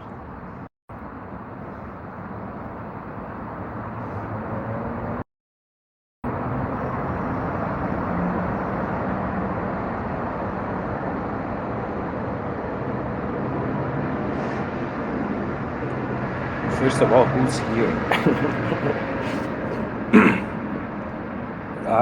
Esmeralda, Red Pill, can you guys hear us?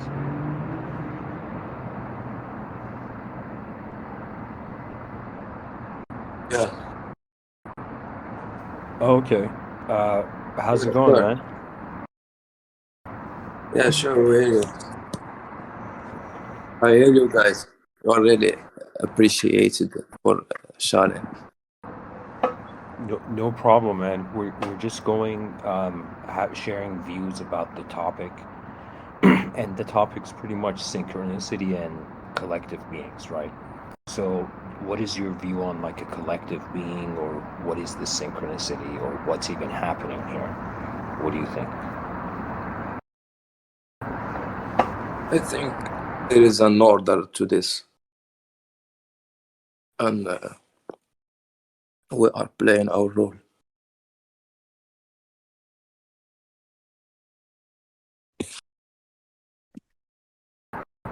Right. So it's like before we were all born, that orders kind of set things in place. Is that what you mean? Yeah, everything was in place. Yeah. And I think the view that I see about myself personally, that I am not a human, I am God, and I see everyone like God.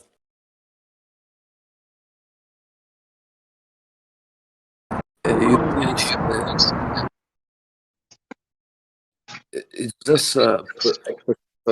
You can see it from different two ways. You can see it like a human being, and you can see it like a God, and it's totally different when you experience that. So would you And I consider think that? the illusion is when we think we are a human with this personality. This is the illusion that I was in for a long time. Right. So So right now, this is, I don't know if you're familiar with Spinoza's God, his view on God.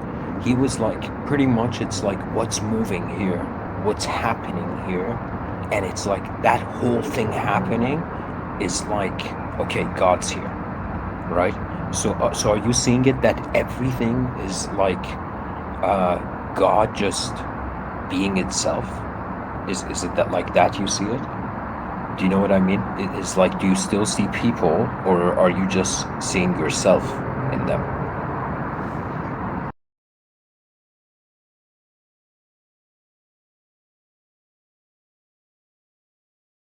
Yeah, in a sense, God is an infinite field of consciousness.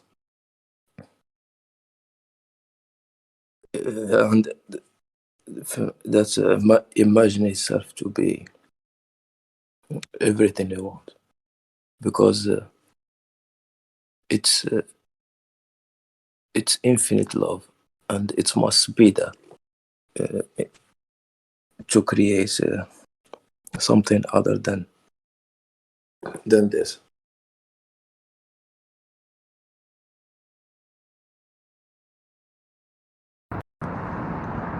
So, first of all, that's a very powerful statement.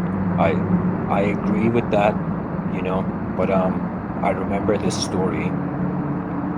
Is it okay I just share a quick story about what you said? Like, there's this yogic story. Okay, so there's this guy who goes into this temple where there's a guru, enlightened guru, and with anger and intensity, like as if he has like the role of a boss somewhere else, he comes in the temple and he's like, you who are saying you're enlightened, give me a mantra. You have to give me a mantra for me to get enlightened. And then the guru in the temple looks at him and says, "You're not ready." And but the guy says, "No, if you're enlightened, you have to give me a mantra, right?" And so the guy sits down, the guru, and he gives him a mantra. This guy goes into a room for 1 week. Even the other people in the temple are a bit shocked. For 1 week, he just says the mantra, doesn't even come out of the room. Like how the story goes. Then after that 1 week, he comes outside and he looks at the guru and he looks at everyone and he's like, "I see God in you. I see God in you. I even see God in you," pointing at all the people there, right? He says, "I see God in the sky. I see God. God is everywhere." Then the guru feels something is off, gives him like a basket, and he says, "Go buy vegetables for everyone." Okay, he says, "Go buy vegetables for everyone." So this guy who sees God everywhere gets this vegetable basket, goes to the market, and as he's going to the market, he sees a bird on a branch, and he's like, "I know you're Brahman. I know it's like you're me. Everything is God," right? He goes right into the market, and there's, I don't know if you've heard the story, but there's a elephant, crazy elephant, and even before he gets to the market, someone runs up to him and he's like, "Hey man, don't go there. There's an elephant that's gone crazy. Don't go to the vegetable market." And this guy is like, "No, I see Brahman. Everything is Brahman." He goes to the vegetable market, and the elephant comes in front of him, and he's just like, there's that moment of intensity, and he just acknowledges Brahman in the elephant. The elephant grabs him and throws him. Okay, and he breaks Yeah. he goes to the hospital. Then next day he goes back to the guru, and really angry, right? Really angry. He says to the guru, why didn't it work? You're a fake or something." The guru says, "Tell me what happened." And then the guy says the story, and the guru starts laughing. He says, "You saw God in everyone except that person who told you not to go there." Do you know? So I'm saying that even if you get to that insight, is there still a selectiveness of the ego that's going on, right? So I'm pretty much asking you, in that infinite love, what is happening to the personality, right? Can you talk about that by any chance?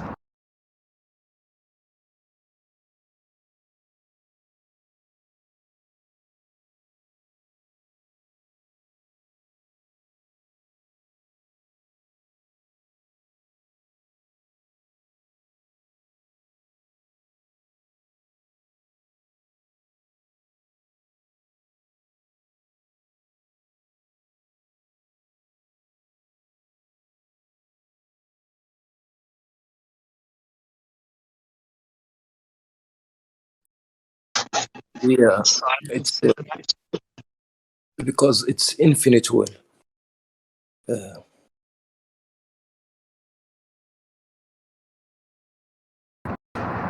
Can you explain that?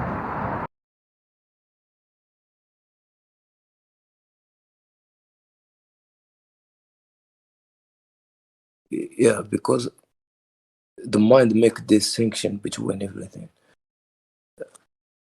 and for example, now in front of me there is a phone and a table. I can see them the same, or I can make this distinction between this is a phone and this is a table,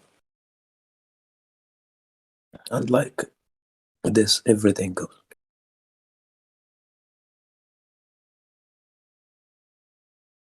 You see, it's like we are so deep in our dreams, so that we are not awake to our God nature.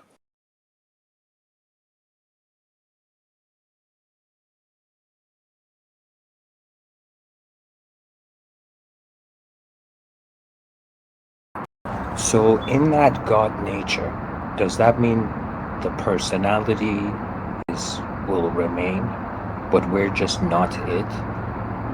So it's as if like everything, like could you say it's like all just energy? It's just like there is no meaning. Is there a meaning? So are we here like in a program that's everybody's set in stone what they're gonna do? Or is there something in this life where you have to actually make an effort to change how your nature was before? Right? So there is this thing in yoga, I don't know if you have heard it, where pretty much they say in the Upanishads, they say neti neti. They mean not this, not this, not this. So they were at a point where they, you know how in religions they say it's an inconceivable God, everybody's worshiping the inconceivable. They were saying your true nature is the inconceivable, right? So it was so beyond this that, you know, this is not this, right? Now, what I've noticed is that if you are and have been that view, if you suddenly see everybody's like God moving in the moment, you know, it's like that's fine, but that doesn't, do you see what I mean? It's like what it doesn't allow you to use your ego as a human. Not that it doesn't allow you, it's like you lose interest in being a human. You know, that's what I've noticed that happens. So you become a purely emotional creature, right? Yeah, of course. Because do you know what I mean? That means it's like because there's something about the ego, I've noticed, that it allows there to be mystery, right? That means it's like there's still a possibility to change. But when you're everything, then you can feel like you don't need to ever do anything, right? So it's like your free will is on a surfboard or becomes like the wave, right? So you trust every moment, but at the same time, I feel like it took us billions of years to have this like ego. The ego is not per se a bad thing. It's just like an Iron Man suit, right? Now, some people are, you said they're stuck in the dream. So like somebody could be in the Iron Man suit, okay, and he's been in there so long, he doesn't know he's the Iron Man suit. So he thinks he's the idea or the concept. So anybody comes and changes that concept, the person gets angry. But I'm saying if you step out of the Iron Man suit and you're just in that state, you'll notice it's like, in what I've considered at least, is that you stop having human desire. You stop desiring it. You wait. You become somebody who's waiting in that everything is God state. Do you know?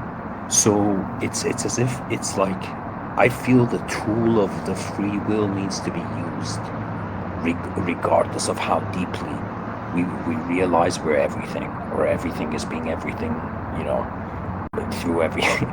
Do you know what I mean? That means that it's like what happens to the human when they realize everything is God, and I does it think still have a human value? is an illusion. The word, the human. We are not human. Right, but why is it here? Is it, you know, it's like, imagine a mechanic in a mechanic shop has a wrench, has a tool in his hand, right? The mechanic thinks he's the tool. Then he realizes, okay, I'm not the tool. I'm holding the tool. I'm holding the ego. I'm watching the ego. And then the person has to be, but why is the ego in my hand? Do you know? That means, like, why is God being all of this? Do you know? Because in the view of everything God, nothing has changed. Do you know? It's like that common denominator where we're like, every moment of history was just God being God. It was God's will being God's will. Universal light. Yeah. So do you see a sort of, I don't want to say danger, but do you see it that in the future, if everybody suddenly realized we were God, what kind of world would you see? That's an interesting question. I thought I asked. I think it's not possible to happen in the future, the near future, because Well, look at cars already, or different like healing modalities, light, sound, all of these different things. And once we attune to that, like when you guys are explaining this, it's like lighting up so many neural pathways of the unknown. I'm like, yes, they're epic. Because that God nature is that God conscious or that Rishi avatar, all of these things. And once we allow ourselves to not only be the orchestration, yet the eyes of source, because it's not just one eye. We have multiple spectrums and multiple densities or degrees of how aware, unaware we are, right? And it can start with in so many levels. Most are starting out with like self-love, self-care. Then they're diving deeper into that radical acceptance and radical compassion and radical understanding, so to say, or that deeper meaning of like not only the universal laws, yet the governing bodies of the person or the individual or the superhuman, because most are still governed in the mind or in the fear complex or also the seniority complex. When they discover that it's really truly an emerging or coalescing with the extensions that you are designed to be, then you let go of any and all conditioning because now you are conscious of that so-called data stream or connection. Like, for example, this conversation we're having now, how do we know we don't have it 40 years from now? Right? Like, it's all happening now, yet it's all simultaneous. Because as we grow and evolve, not only as a conscious species, but the connection to any sort of star nations or archangels or any of these sort of, we think, higher figures of God, right? Godhead, supreme, ultimate, supreme creator, any of these things. And once we do the inner working inwardly, then we can discover not only the mapping of it, but also the coherence with the sacred heart or the sacred sun, right? The greatest of all great central suns.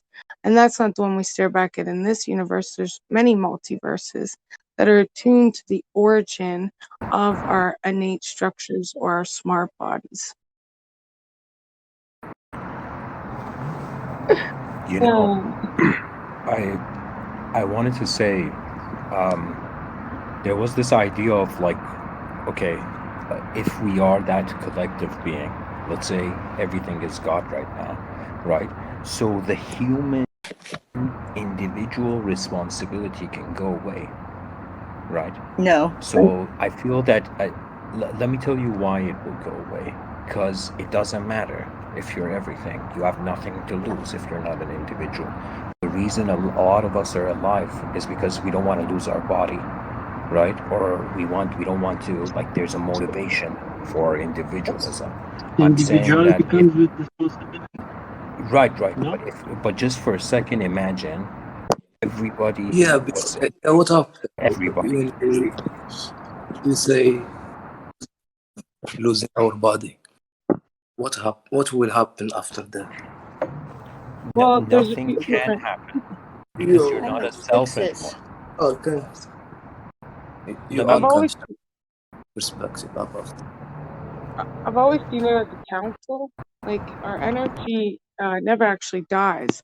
The body may perish and we may croak, yet the energy always lives on, and it always yeah, transforms or transform connects. the infinite love, I think. Absolutely, because it's all in the streams. Everything's connected in the streams. Even when we Yeah, take our first breaths, but we I'm become we infinite never love. actually die. We never actually are born. The energy gets It's just transformed. an illusion. okay. Let me Yeah, that is just an illusion. right. But okay, I see. There was this one guy. I saw this in a video online. This interviewer asked him, "Tell me about your history," and he said, "There's a part of me which is my individual history, the birth of my body until it dies. Then there's my universal history. That means when my consciousness originated in the universe." And then he says, "There's a part of me that doesn't have history, that is not in time and space," right? So do you see what I mean? So he was seeing it as like three rooms. Okay, in one room, everything is everything. It's all good. There's nothing to fear. You know, it's like call it infinite love, call it God's abode, call it heaven. Do you know? There's the timeless, and the moment it's timeless, that means there's no more journey, because a journey is for a creature in time, right? So, but there is still the universal, let's say, idea of self, and then the individual idea of self, right? Now, the mind, if you think of ideas like Buddhism and stuff, reincarnation, it's as if whatever memory you have, like this memory we have all of this group right now, in like if you have other lifetimes, it's still gonna be there. So it's as if like the whole time there's like a rise and fall of individualism. There's one part of you that's like the universe aware of itself, right? Then there's some part of you that is like beyond the universe aware of itself, you know, where it's not a self even at that point. Like in Indian thought, they call it Brahma Loka, the God's abode, where when you reach that, there's no reincarnation, because you have become God. There's I wonder nothing if else left, DNA right? is But what I'm is that saying, for, like on the earthly plane. right. So DNA is a room. That's the room Like of the the body, programming of the room. Yeah. where there's a role of existing, and also I would say for the future communicating. Yeah, the markers. Right. Yeah. So there's a physical role.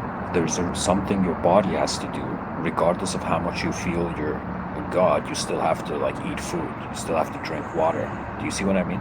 That's like the body, regardless of how enlightened it's like, you still follow its rules. You play its role, right? Now, when it comes to the mind, sometimes I feel people can be locked into a certain mindset or inner life, and the moment they get out of it through collective understanding and insight, right, they suddenly feel it. They don't need to be an individual. But I'm telling you, I think there's an importance to put an effort to play the role in each role. Did you say they don't have to be an individual, or they do? Which way did you put that? I didn't. I'm saying When they these are get aware. rooms. These are Yeah. rooms. So right now, my body, my voice box that's moving, that's that room. Then, before I speak, where's the No, the motivation for the collective. speech coming from? It's in the mind's room, right? And then that means there's responsibility, not just as an individual body, but as a dynamic mind, right? So that'd be There's the something collective, with you're that saying. too. Okay. Yeah. Is that the And collective? then after that room where you're also playing a role, it reaches a point where you realize you are a character in your own story, because energy and attention are instantaneous. So You know, which did you mean? Like, I'm just saying that it's important to still be human and play that role, Yeah, even though the if you individual role, realize right? you're the Yeah, director. Yeah, Okay. yeah. It's important too. Because Okay, yeah, I agree. I didn't know which I way you want to put it. I add missed the something word. about this. Yeah, I missed the word that would have Yes, separated those two. no problem. Go ahead, guys.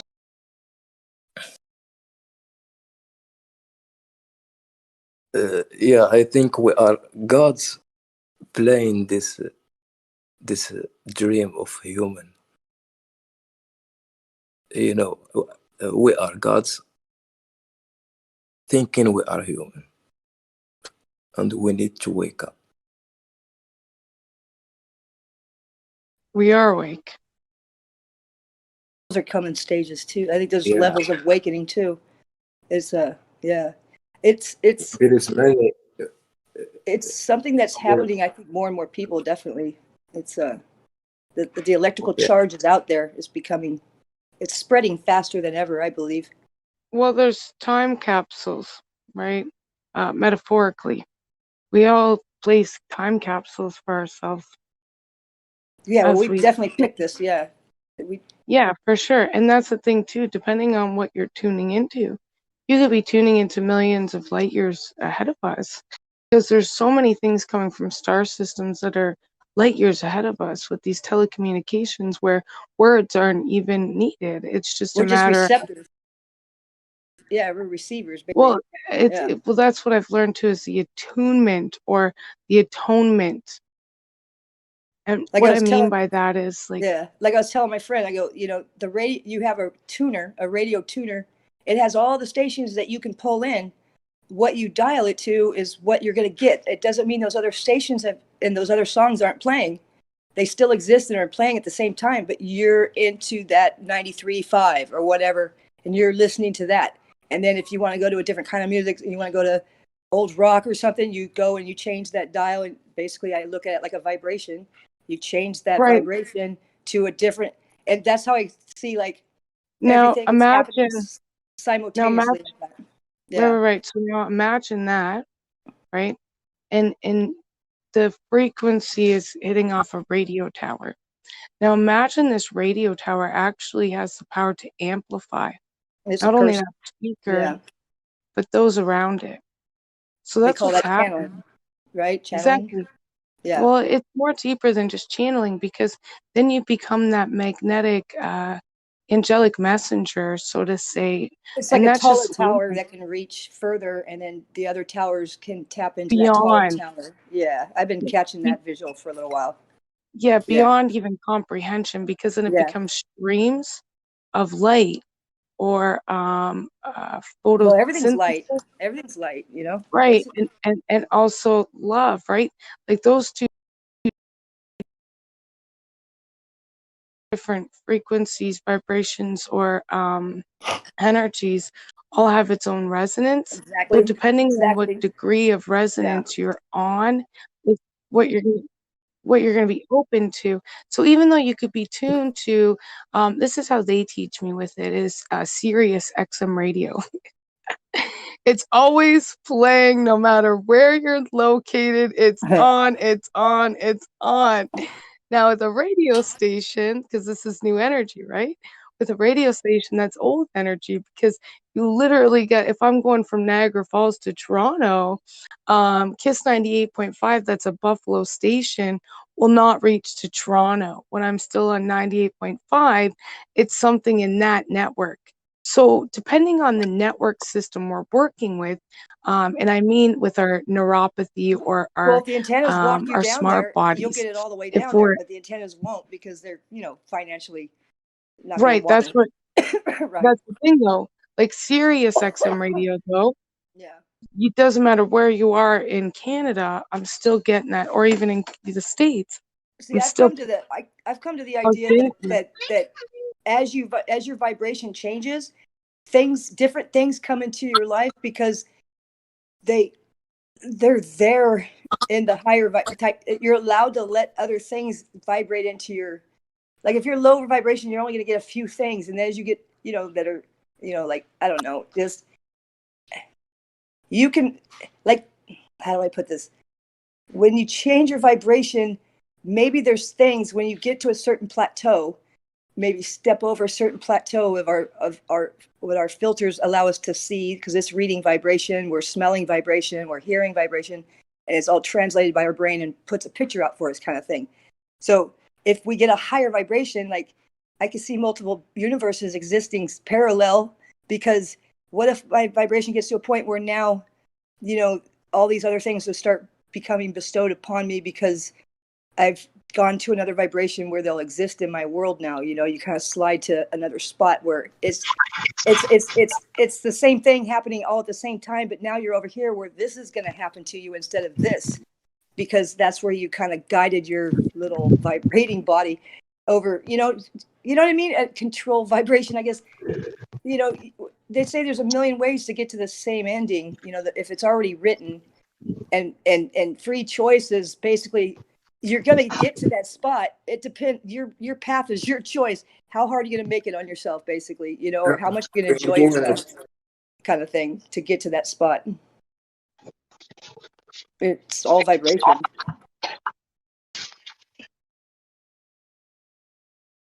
Absolutely. So And energy. Beautiful, George.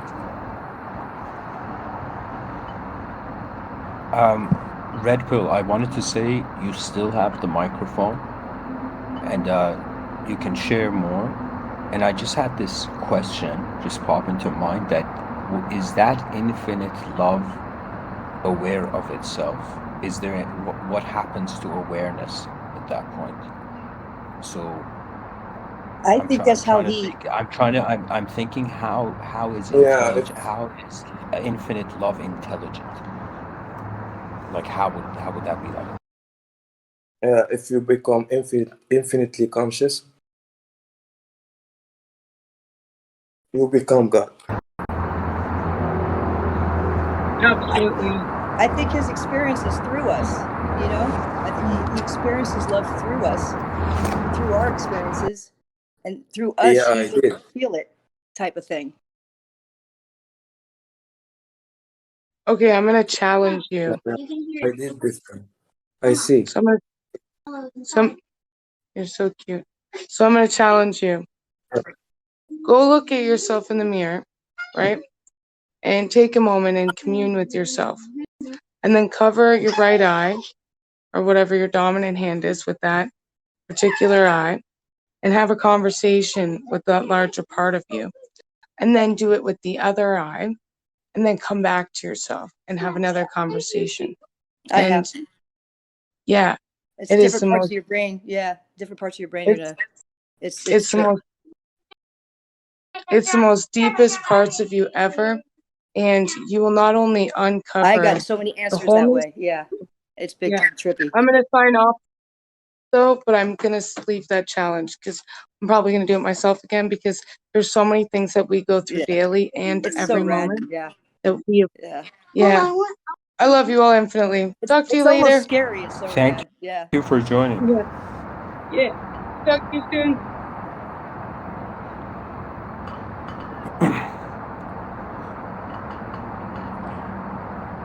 Yeah, I would say, like, I could see, like, if you close one eye, so your attention's more on your inner realms. I think that's what Hope meant. So if your Yeah, and like attention's the on right your hand, left inner hand of the realms, brain. so your mind is God, and if it's God, Yeah. who knows that it's God? Red Pill. Is there a who? That's not what I mean. Who is Or are you talking to somebody who else? is knowing? Sorry, Lorna. I was because it's Red Pill's turn. I was asking him a question. Yeah. Did you The want to question add a didn't make comment? sense. That's why I backed out. Yeah, my bad. Sorry. No worries, no worries. I'm just wondering, right? Like, who knows that they are God? Right? What happens to that who? Like, do you know what I mean? Is it just like you're just the sight? You're just sight? Or is there something else to it? Is there something more to it? So Red Pill, do you have any thoughts on that? Yeah, I like, of course, this you when you say like the whole thing it's unknown, and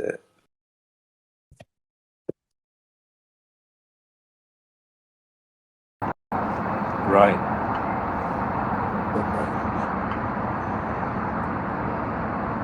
and you talk about multidimensionality and that we are not subjects and objects, and we are beyond. And of course, we are Right beyond. on that. You don't know how many days. Go on, You go see on. it, in the domain of psychedelic when you take some, it's it transforms some level of your consciousness, and you see like you are connected to everything. There is no subjects objects. You are everything, because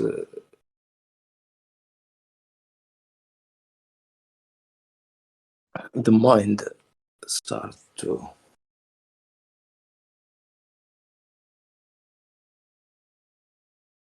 calm or dissolve in your being,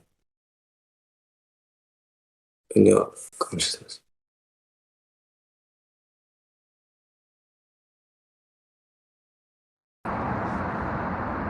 So, you know what's interesting? Can you please let me add something that I remember? It was when I took my first year, I took the drugs. I feel like Okay. when I go back from the drug to my nature state, I feel like I am not okay. I am not okay with this state. I feel less, and I said maybe it's okay. But I got that feeling when you take drugs, your consciousness doesn't stay the same. It's like you become conscious more. Well, here's the thing, right? Everybody has different DNAs, right? So we're genetically wired for things differently, right? But if you're talking about psychedelics, like I've had my personal experiences with it, and a few times, and I've also heard a lot of what other people have said, right? But here's the thing I would add. See, if you are that awareness where you see your moment is being your moment, regardless of what happens in it, when you reach that, you're not affected by anything because you're stationed Yeah, it doesn't as matter. a watcher. No, as a watcher. You're Because watching. everything goes in the past, No, and you see the past like no.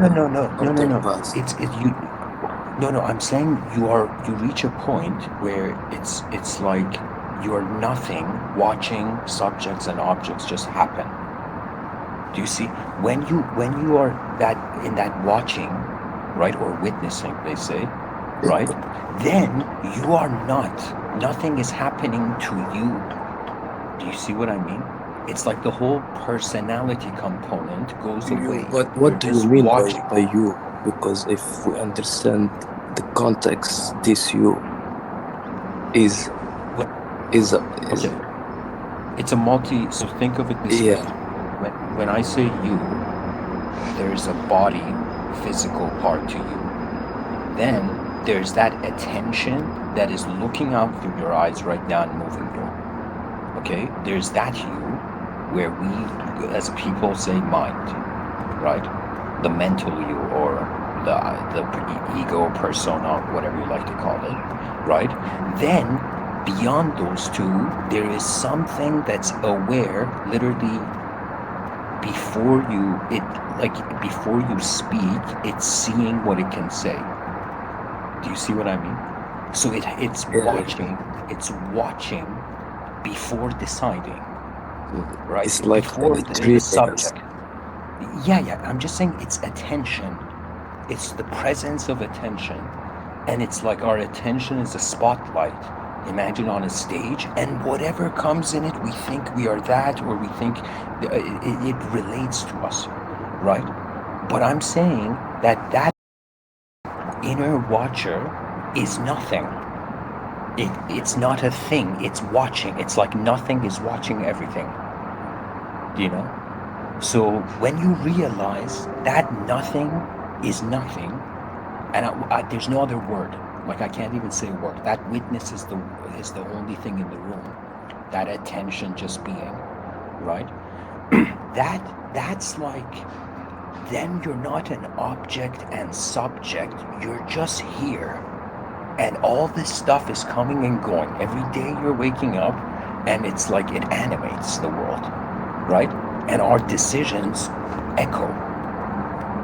Do you see what I'm saying? So I'm saying in those states of like, whether it's a psychedelic, that's like one approach, bro. Meditation, prayer, do you know these are, or I say like advanced communication. These are ways, right? But I'm saying when you reach that, it's like if we're a human being, you are a being and the human is in it.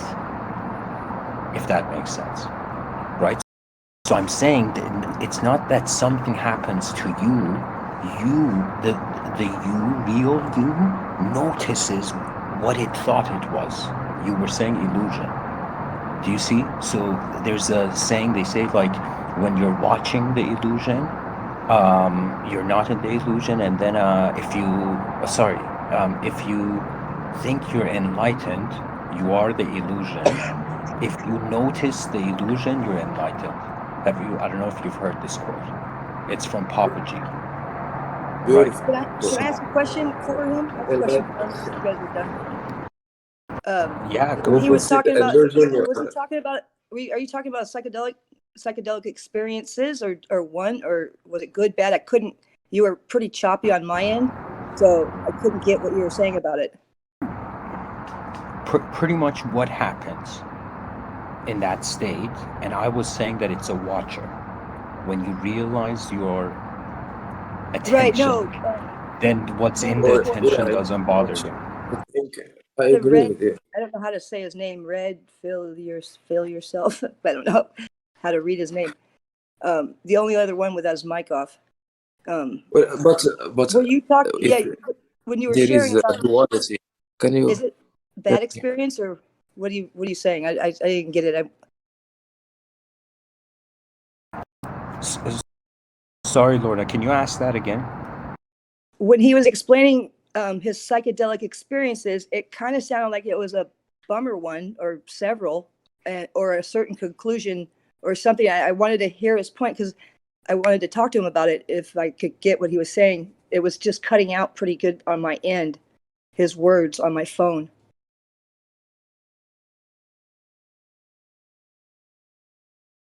So I was hoping I could hear what he said, if someone could say it clearer, what he was saying about his psychedelic experience, like what he was saying about it.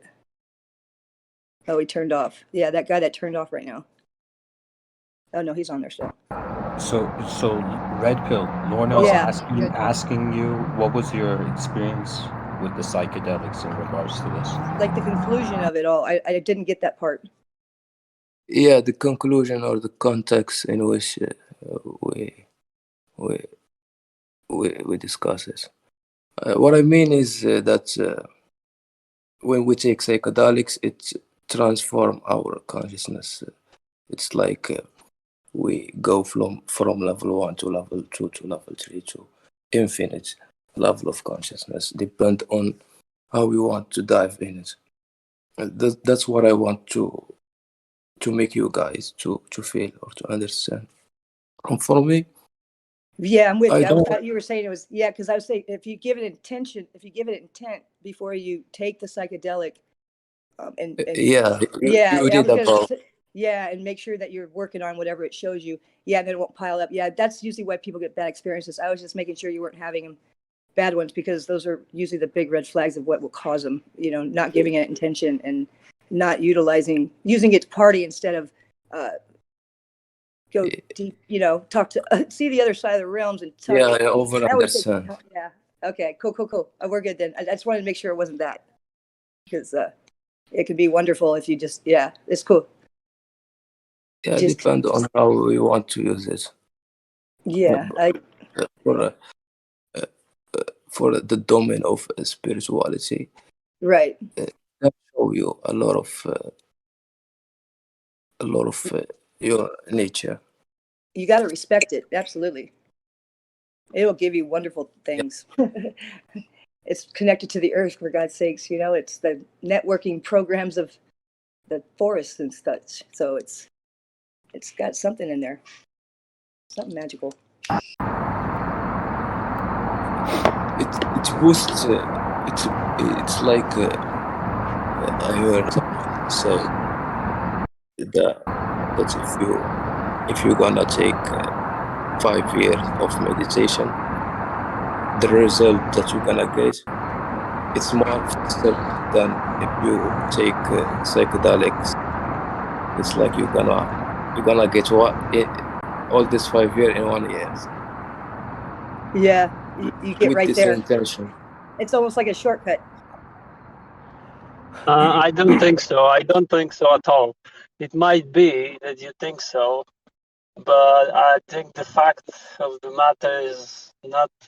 Well, you know what's happening? Okay, I'll give you my opinion. Okay, like any stimulant you take, drinks,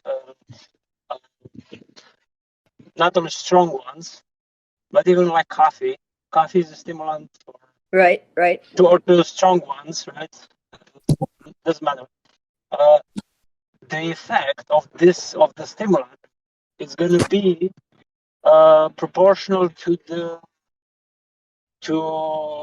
your resistance within, to your resistance that you have to your conflicts. So the more in Interesting. conflict you are, the more you resist, the more conflict, let's say, you have, right? The more you feel like a pressure. You know, you're not feeling okay. Like when you're a child, you know, you feel completely fine. You didn't have any, That's interesting. Wow. right? Okay. I But like that. when so the bigger the conflict within, the bigger the release from that pressure, from that stress will The be when you take stimulants. the stimulant, right? Okay. That's I pretty could see simple, that. right? I could see Right, that. that's simple. That's very So interesting. anything that you see or visions you might have, or you may say, oh, I'm a different state now, or this or that, or you whatever, it's very easy for your mind to project something and make you feel a certain way, and then again the mind comes and names it and say, oh, look, this is this state, this is this, and you avoid looking at facts. It's very Right. easy to just Right. ignore what's really happening, because if you're already, look, if you just look at what we're doing right now, just the facts of the matter, what's happening right now, we're just using like we're trying to describe things, we're trying to get some definitions more precise, but all we are doing is just using one instrument. That's the fact, right? We're using the mind, we analyze, so what? But anyway, I'm Yeah, just this is saying. okay. So Well, okay, this let's is get where back we to can, the. yeah. Well, Let's go not back all of to these are the. It's telepathy interesting stuff. this with the Yeah. stimulant. So it's like this. The more, have you noticed addicts how they look like they've been through so much, right? But really, all they did to themselves, like we all do. Only they took it, who knows, in specific in their direction. Depends, right? But Well, that's an Like, extreme. An addict's an extreme. What about someone who just does mushrooms you once think in a it's an while? extreme? I mean, you can say that, but That's what in they a call an sense, well, in the sense of the word addict anyway. That's somebody who's once your mind, yeah, once your mind is, what's an addict? What's an addict? Because addiction, it's basically it's something within you're. You know, when you're angry, when you're So an when you addict, talk with somebody and he gets angry, that means he's defending something, right? So what he's hiding another emotion with anger. Basically, when someone gets angry. so so so addicts just trying to avoid that pressure. They try to Right. to avoid the The whatever that physical, pressure may be, so yeah, they that would don't be look. like a physical dependence to it, right? When you start to get uncomfortable in your skin because you're feeling withdrawals, that would be an addict in my eyes. Not someone who takes aspirin once in a while because they have a headache, but someone who feels physically ill if they don't consume whatever stimulant that they were taking, kind of thing. Like coffee will do that. You get headaches when you just stop coffee if you're a heavy drinker or even a mild drinker. Even cigarettes. Yeah, exactly. It's just another point, right? so And that, an but addict, someone who has maybe one cigar a week, he's not, and if he just stops, he's not going to really have any physical illness from Well, it's all stopping. mental. I think even the pain that you feel many times is just because the mind is much more crazy than we even know like we're aware of. It's so complex that it makes you see, it makes you believe, it can make you believe, makes anything real, seems real, right? But Full blown. the Yeah, it's real doesn't think.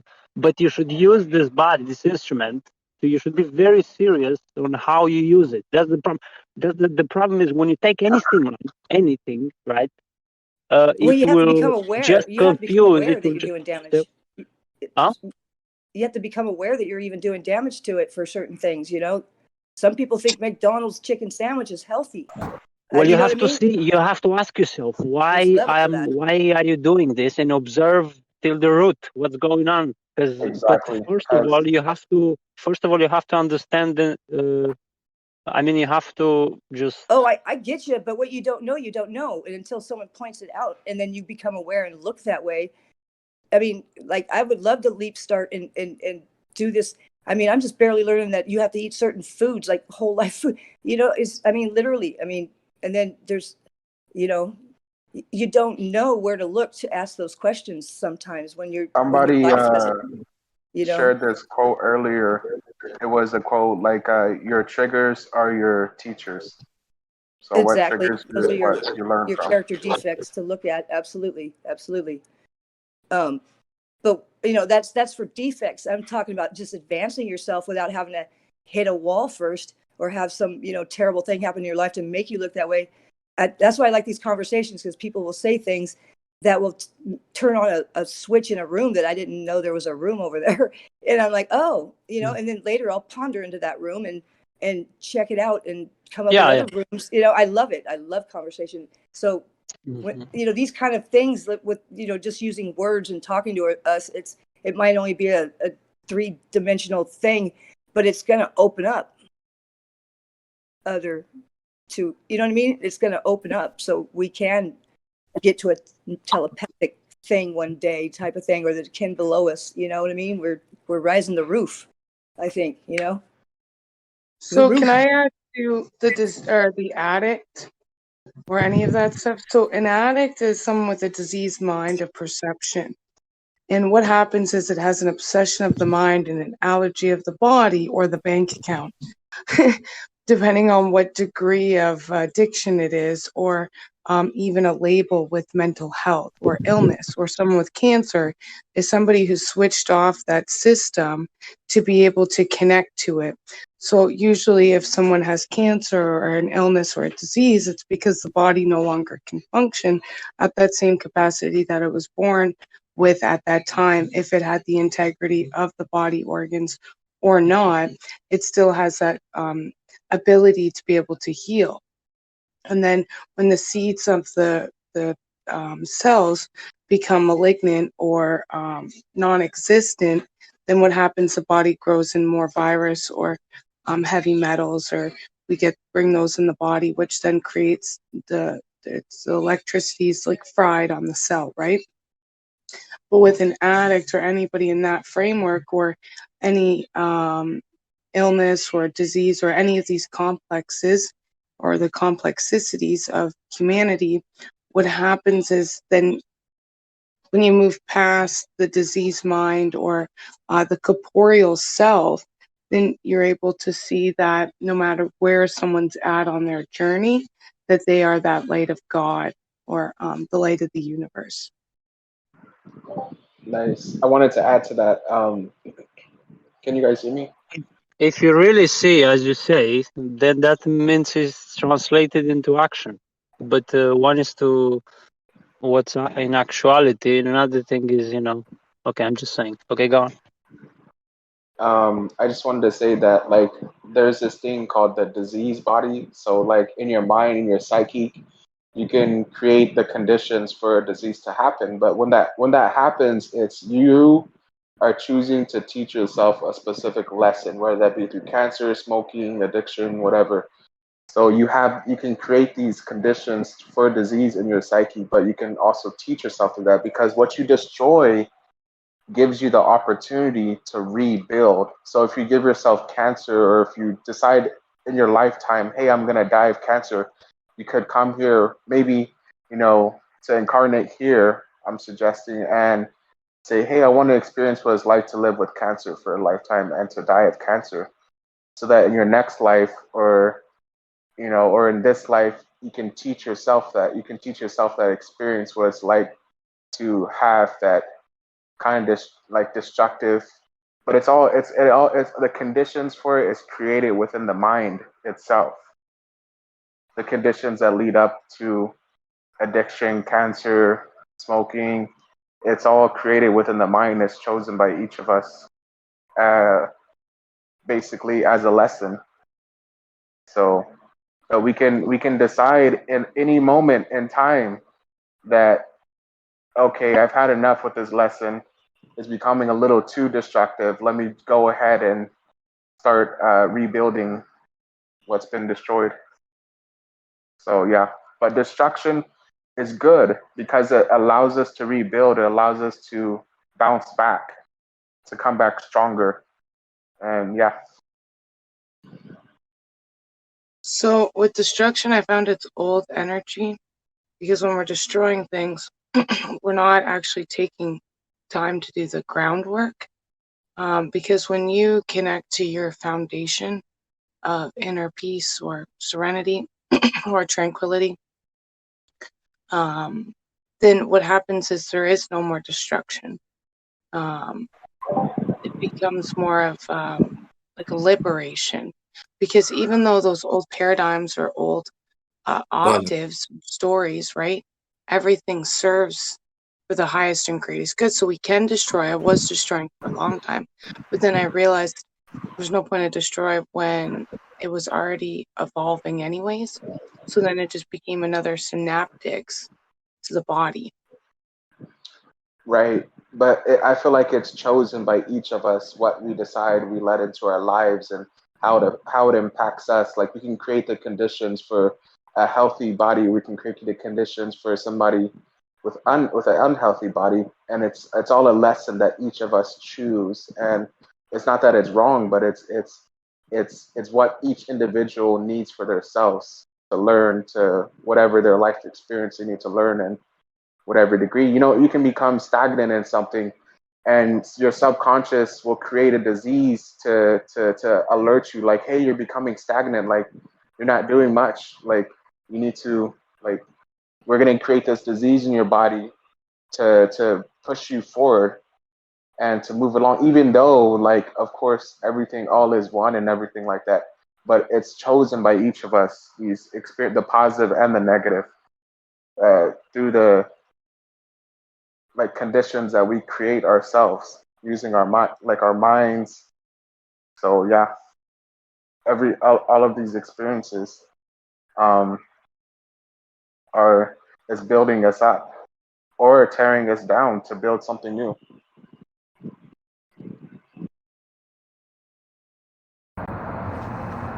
So, if nobody has questions for Red Pill, if we're done with questions, Lemon, everybody's spoken except you, and Esmeralda her mic seems to not work. So you're the only one left who can comment on the topic. So Yeah, it's very good. I got a lot of thing in mind. Okay, thank you for sharing, Red Pill. So I agree with some things and I disagree for. do you want to Anyway, share? I took because every one of us is experiencing a different reality.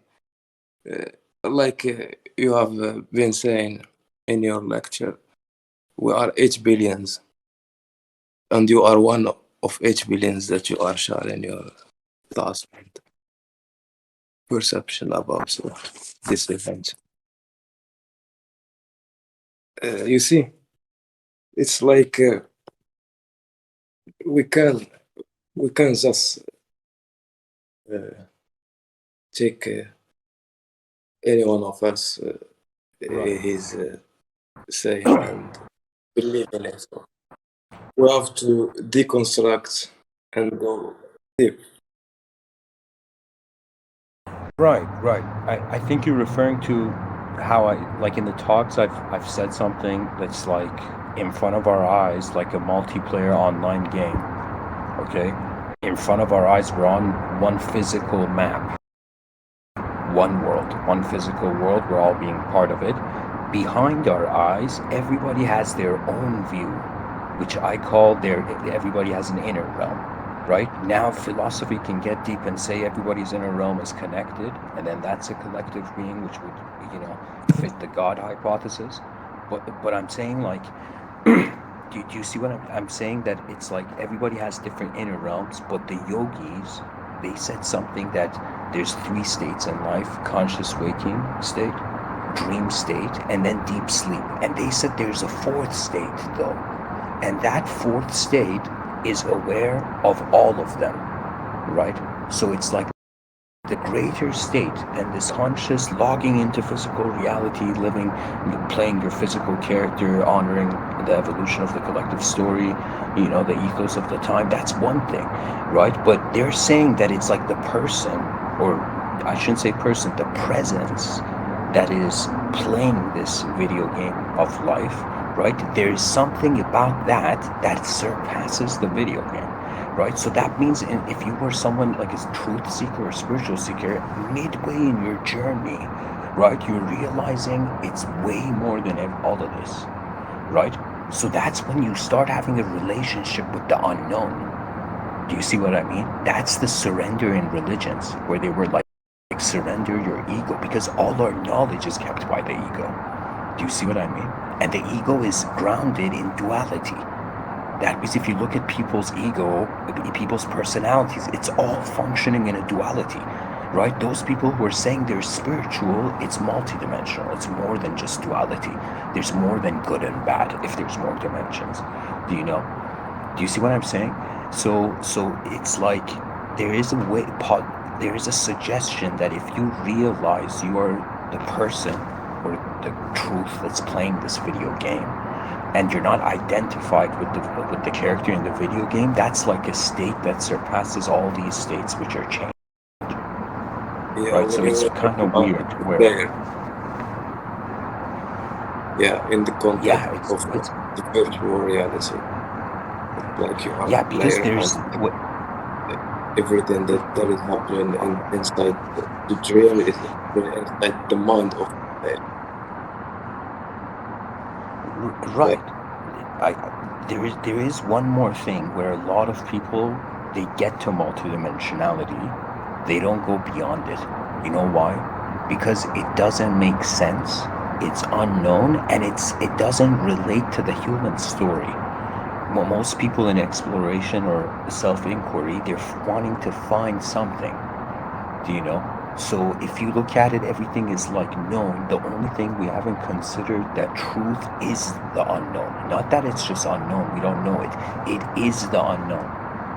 Do you know? So that means it surpasses all the games of your body, all the games of your mind. Do you know? And you're like, wait a minute. What has been in the room before I was in the room? Do you know?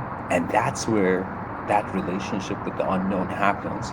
Now, I think this is where there's a choice that human beings can make, where they function as just the presence of their moment, which is first of all very easy and karma free if you live as a presence.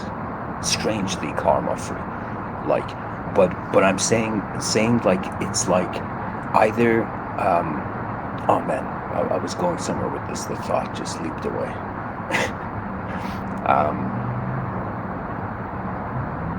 Oh man. What was the last thing you heard about this that I said? Red pill, you there? Yeah, really. I don't know. Yeah, just.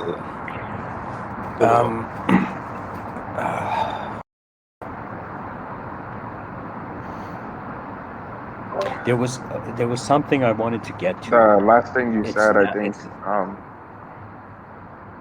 think it was about how the unknown is like. Oh yeah. The unknown is unknown. Yeah. Yeah, thanks, bro. You pulled that out of the void. Yeah. So when it's the unknown, it becomes the unknown. I feel you literally become an explorer. That's like you can't use the past to justify it anymore. You actually come to a moment where the past is not giving its meaning. You're watching, witnessing, right? So you have the choice for that, and after you've realized that, you don't seek enlightenment, bro. Those people who seek enlightenment, it's because they don't have it. Do you see what I mean? When you realize it, then what happens? The fear that the personality creates goes away. Do you know? So you still live you come back to your egoic Iron Man suit, but you are not burdened by it. Do you know? It's as if another way you realize you can be you. If that makes sense.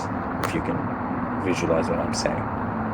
It's like, again, what can a monk do before enlightenment? Chop wood, carry water. What does a monk do after enlightenment? Chop wood, carry water.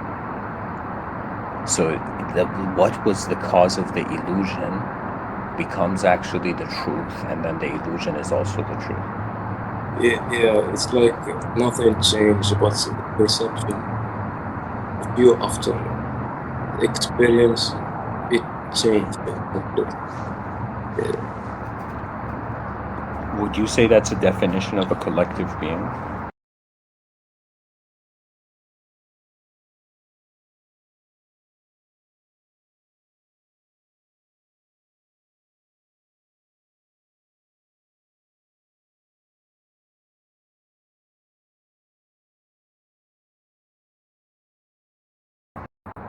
By the way, sorry, Lemon, it's still your turn, man. You can take the microphone.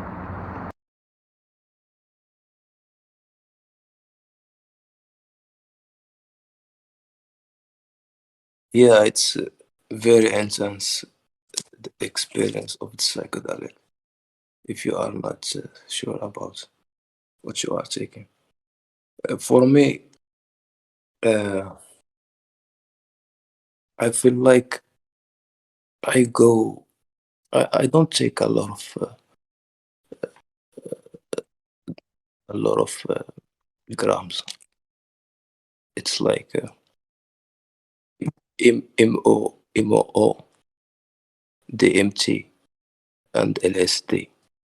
Those I haven't tried them, but I want to try them. I wish.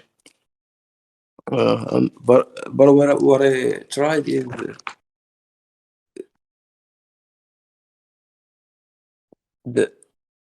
the ecstasy. It's not high, but it gives you a little bit of what happened to me is I become very conscious to the degree that I feel I can't handle this intense experience. It's like I feel the normal state is the state of human, like this normal. It doesn't take any shit, because this is the real state. The permanent state, not impermanent like the other. Yeah, I have a suggestion if you want to try it, if you want to listen. I have a suggestion. Yeah, of So course. it's okay, try everything and see what it does, but observe carefully what's happening. You can even write some notes, because you for sure forget details later.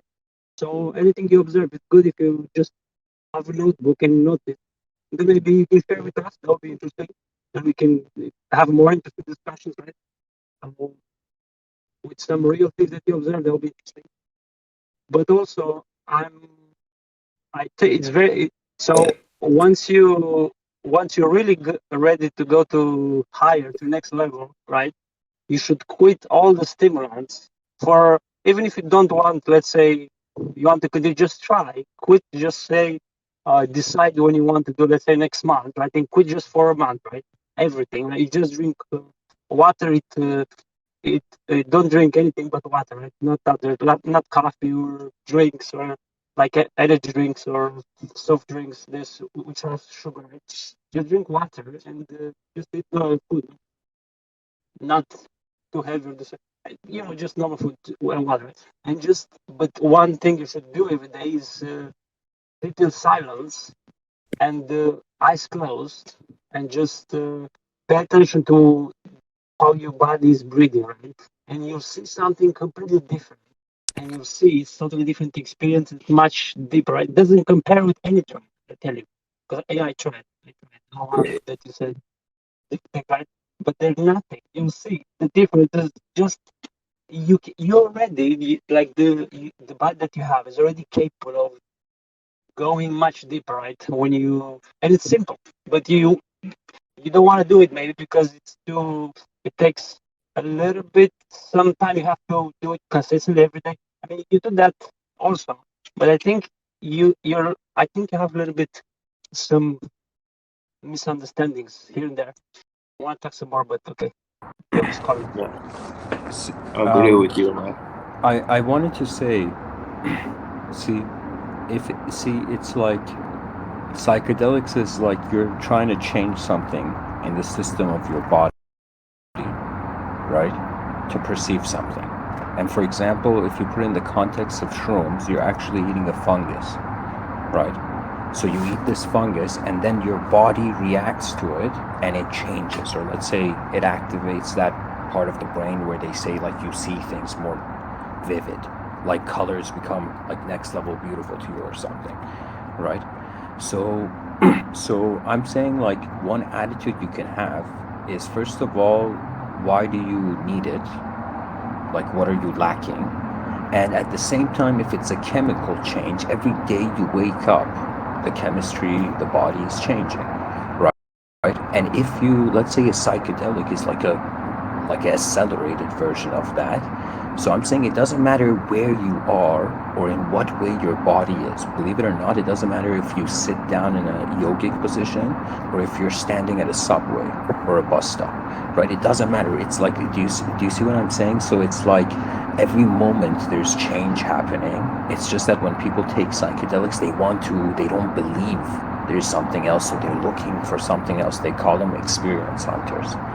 Terence McKenna talks a lot about psychedelics, right? So that's the thing. I would say if you if you got to look at your own karma and look at your life and see what relevance it has. For example, the times that it came to me, I wasn't looking for it, and it was way more of a surprise. I wasn't looking for an experience. I didn't need to prove my inner realms to my inner realms again. Do you know what I mean? Once you notice it, right? So there was no desire to find a hidden gem in a universe that's so infinite. Do you know? So it's like here's the view. If there is truth, it must be here right now. If it's here right now, you can know it right now. Do you know? So I would say if you're looking for truth, it has to exist, and existence is here. Right? So it's like whatever way you choose to look for it. If you want to go sit in a shed and like meditate for 3 years, 3 months, 3 days, that's Tibetan Buddhists do that. You know, you can do that, or you can, it's an insight, it's an inner change. It's not an outer change, right? So if you need an outer change to realize your inner change, like maybe that's something you need, right? But if you're aware of that inner, right, that this whole time that your body's been around, there's something appearing as if it's happening in an invisible room, right? So the idea is you're alive once, you have a mind, you want to understand this mind, you think you need psychedelics, but every moment you're being mined. So every moment you can actually understand it. Do you see what I'm saying? So it's a relationship with your mind. For example, Terence McKenna, he takes psychedelics like mushrooms. He sits in a dark room, turns off everything, and he just watches what happens to his imagination.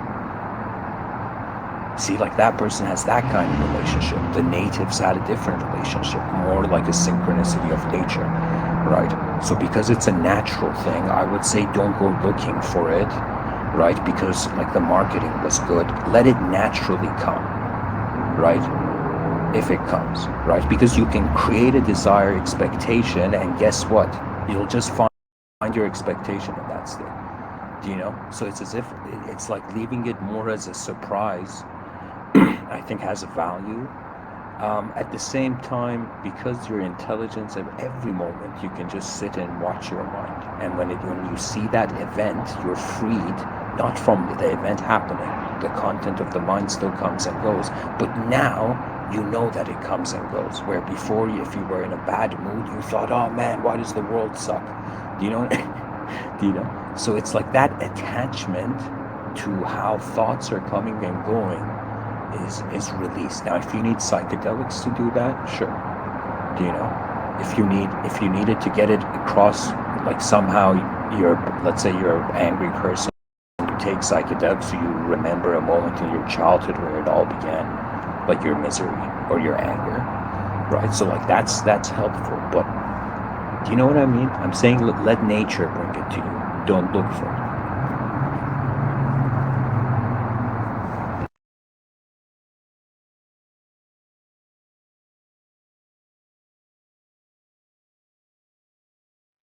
I was talking to you, Red Pill. You there?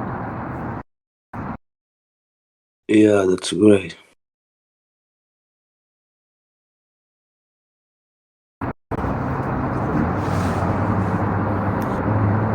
For me, psychedelics, I feel like because it's changing my sort of visual state, it allows me to myself in a different frame of mind. I think that's the only thing that I seek, like from psychedelics. Obviously, there's some certain levels of ego death and things like that. But when you do psychedelics a couple of times throughout your lifetime, you get different things out of it, right? So for me, it's like visuals change my state so much. How I feel about the visuals change my state so much. It becomes a whole different mentality of experiencing the same things. Of experience a normal day, you know? Like for me, drugs aren't always about, sometimes they are about having fun, getting mashed up and, you know, seeing where your mind goes and where your body goes. You know, but psychedelics and drugs in general should be about experiencing life in a different realm. I was also gonna, I was thinking about something I was thinking about something Mr. Goodin was saying, and he was just saying that the sort of predictions of unknown and how like it's almost like the predictions of the unknown, you don't really base it on the past. It's like the whole Carl Jung idea of you are not based on your past, which is a complete contradiction. Oh fuck! Oh, nearly dropped a lamp.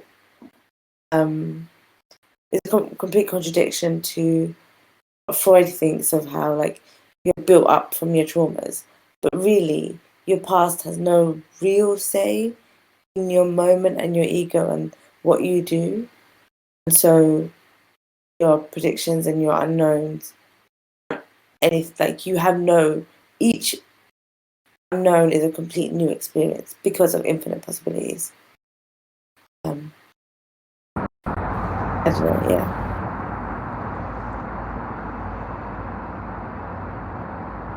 Right. Okay. You know, that's the biggest. You brought up the something we were talking about last week, where we were. I think it was last week, where it was like, what can infinity can infinity be understood, or can it only be appreciated? Right. So it could be that that the truth of reality has nothing to do with like human. You know, there could be a chance, and like when we take psychedelics, okay, you tap into that, right? But it's mind. Like the moment is being your mind, right? So every change is being watched. That's how you know it happened, right? So it's being watched. Now, would you say people have a past, or do they extract their past when they want to be a person and then communicate? That means, do people go around like just feeling they're just remembering their past all the time? Do you know, I think it's like there's states where we actually are none of it. Like just imagine you're just standing somewhere. You know, there's no past. You're just standing in a room. You know, there's no sense of past. But then when you think about what does this room mean, past comes in. And then when the past comes, there can be a future. So the future comes in.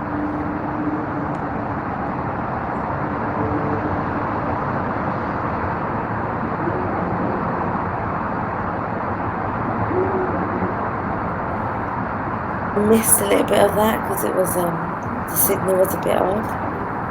Can you say it again?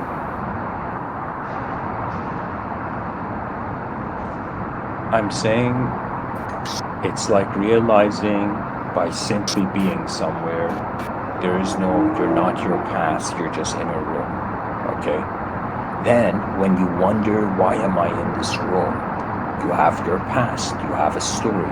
You become a character in a story to create a sort of meaning, right? Because what you're doing, you're like, who is it for? It's for a self. What is the self? It is where your attention, what thought your attention thinks it's being, right?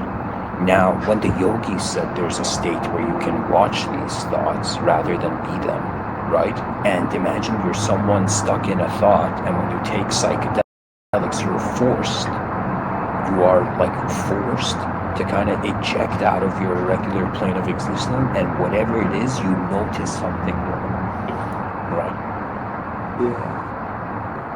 Yeah, but it's terrifying sometimes if you take a lot of psychedelics.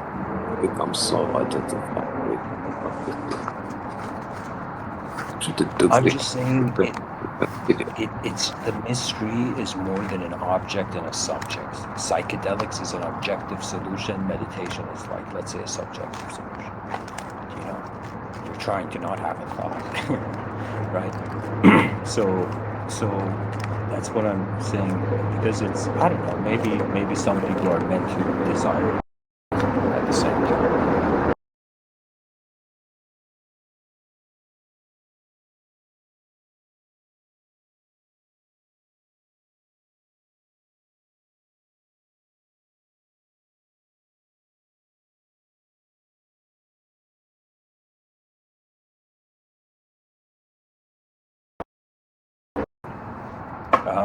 Lemon was speaking. He left. So I don't know if he's coming back.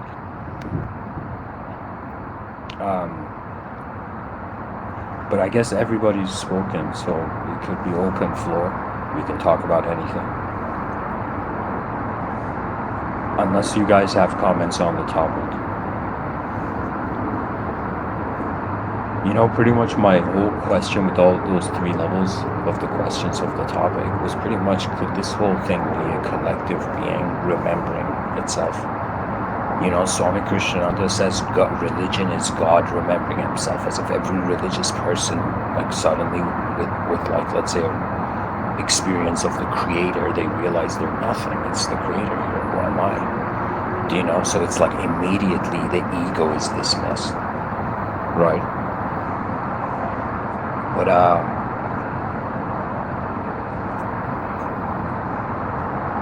there's something more than the mind. And I think if psychedelics makes you realize it, I guess it's useful. But when you realize that, then it's like you accept reality. You don't understand it anymore. There's nothing to understand. There's nothing. Literally you can, but it's infinite. And if it's infinite, that means where do you draw the line of meaning? Nothing has to mean anything in a changing world, you know? So then you're left as like attention, like sight in the moment. You're literally seeing, and what is seeing is not what it's not the content, right? So that's when you are the unknown looking at the known. Right now we're in the side where we're the known being like, oh my God, the unknown is so beautiful. But when you can become comfortable that this whole time, that whatever story of a person you've had, you're an unknown presence that moves anew in every moment, right? So we're an unknown presence watching a known personality, and that's where free will is before it acts, you know? So when you get to that watcher and you notice thoughts coming and going, there is actually like nothing to do. So it's as if you feel like you reach the end of the journey, ideological journey of life, right? And you're left as this presence. You notice the unknown, right? So most people can't stay in that because they are still looking for a known truth, that unknown state, okay?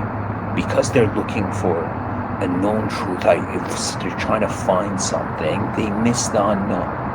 It's simpler. You know, Lao Tzu, Bob was talking about like the I Ching, and like around that time there was the Tao Te Ching, you know. He said action through inaction. It's not something even you can do. That means that's why enlightenment isn't. Terence McKenna even asked this Buddhist monk, and the Buddhist monk took like mushrooms, and he said that it's the lesser lights, right? So even Terence McKenna knew it's psychedelics. It's not like the superior. It's not the superior destination because it's still a game of mind, right? But when you're done being a mind, when you get tired of every moment being an idea, then you are stationed in your presence, right? That's when you start living life as a presence. And that means if you are a self, like the Japanese say, the man is the room he's in. Every moment you're not going there with a held back perspective of what it has to be. It's like new. It's like every moment is new, if that makes sense, if you can understand what I'm saying. So it's like that new is the unknown, and that's it. And then it's just roll. It just, everything is happening, right? So it's like the free will thinking it was the puppet, then realizing it's the puppeteer, then being like, okay, it's done. You know, I realized God is being God, and we're the dream. So what does the character in the dream do? It can either keep going or stop existing. Do you see? So that's one of the things that, I mean, because it's the end, guys, I'm just riffing, but there's something more than any story you see. Stories are a simulation we're all in. So you tell me, what is a solution, what is an approach that is beyond stories towards truth? In action. Literally nothing. Nothing is the way out of the simulation. If you consider like samsara.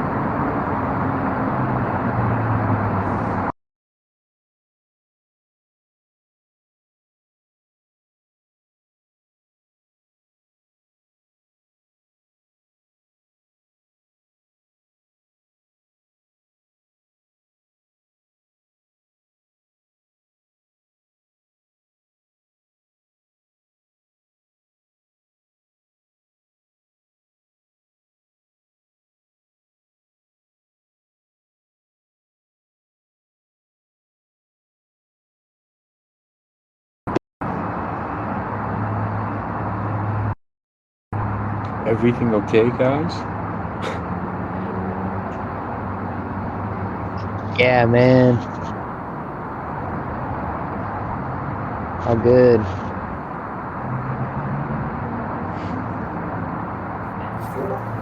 I was just taking in what you said.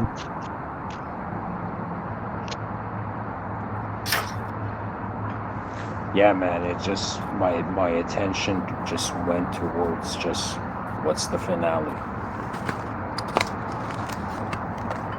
Because everything else is What were you like saying? a part of the journey. It's what, like the moment like before this where I riffed, like I was just thinking of like the finale of all this, right? And it's like the biggest surprise where you realize you're not a subject and you laugh. Like that's when you see like in Muji videos, those guys are laughing, right? It's like just the finale. Hiva, what were you saying?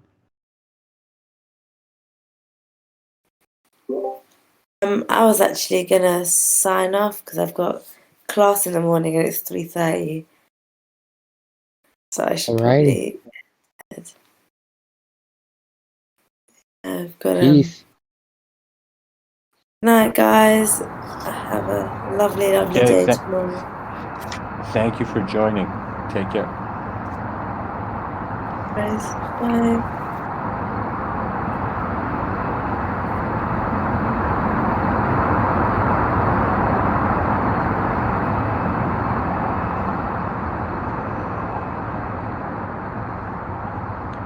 Okay, so everybody got a chance to speak. That's good. How are you Yeah. guys feeling? You guys want to keep going, or should we end the session?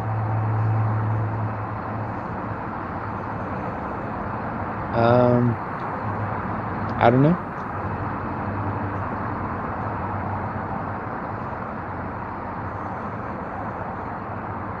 I think I took it to too much of a mystical place. I think that's what happened. Yeah, maybe. I think the whole thing was just kind of going there. I just barely made it out the other end. Yeah, man, that's the crazy thing. Sight is connected to other moments. So it's like when a person starts talking about something, right? It's like they see more, and then they see more, and it just keeps going. Yeah, definitely.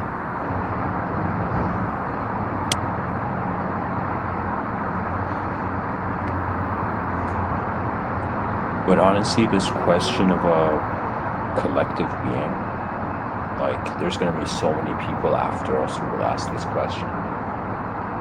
Yeah. Especially when, like, cyberspace hive minds come in. When cyberspace connects people's minds, do you know what intense psychological effect that's going to have? Like, right now, we're each used to having our own inner realm. Now imagine if you had, like, a group's inner realm. Do you know? That means you could literally see through everybody's eyes in a cyber mind, right? It would be like you'd be a collective being. You'd have the mind of a collective being, even though you're in just your individual body. So it can even, I think it can make a person insane unless we find some sort of approach where you can still be a human and still be everywhere. Yeah, I mean, honestly, a lot of the times I don't even see the difference. Like, I don't know, those synchronistic moments are like too real sometimes, where it's like I almost already feel like that.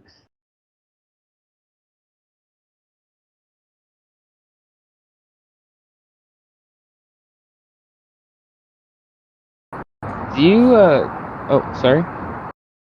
What were you saying? Nothing, man. Go on. Do you remember, like, in your talks, you discussed like a moment in your life where like some I think in your childhood where like something happened and like something almost fell on you, Oh my but God. You want to you hear that managed story? to. Yeah, you should tell that story. It's a good story.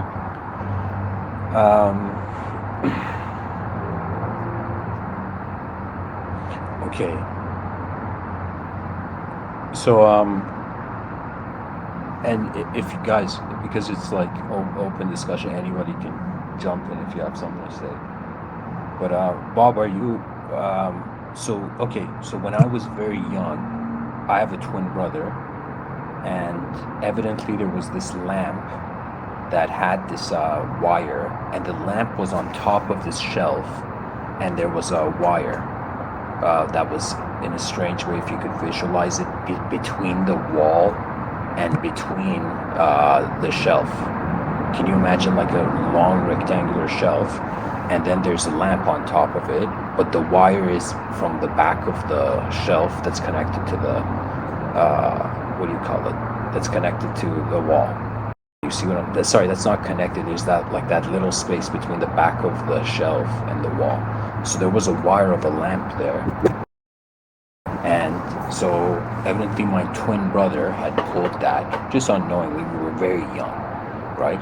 And my mother was in the hallway, and she just sees me walk, and the moment I pass, the shelf falls down.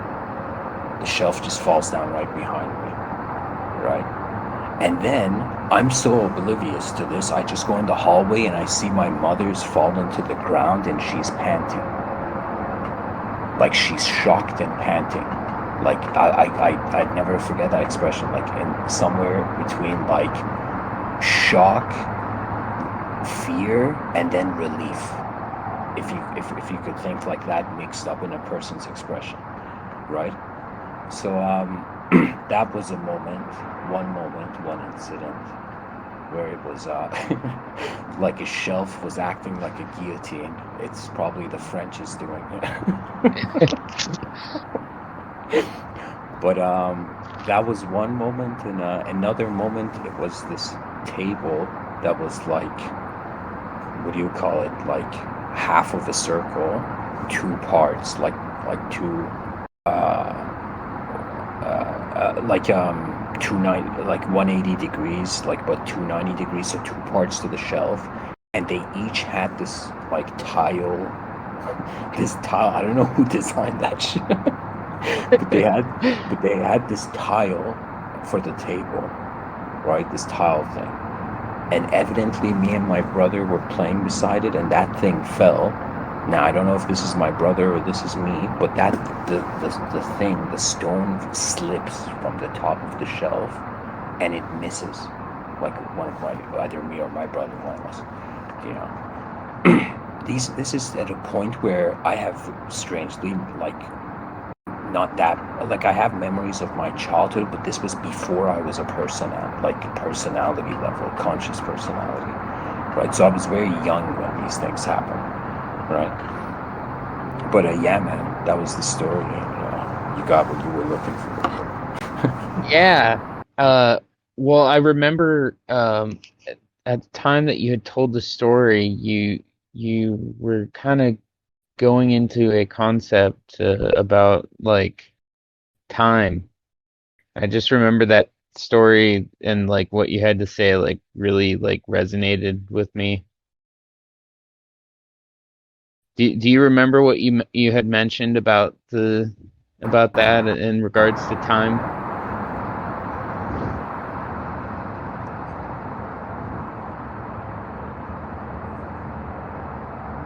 Like as if the shelf slowed down. Like I had said something like that.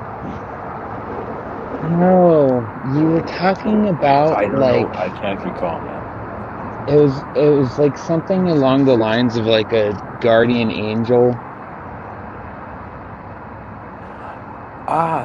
The future self thing I was saying. Yeah. It was Yeah. like your future self I looking out was. for you or something.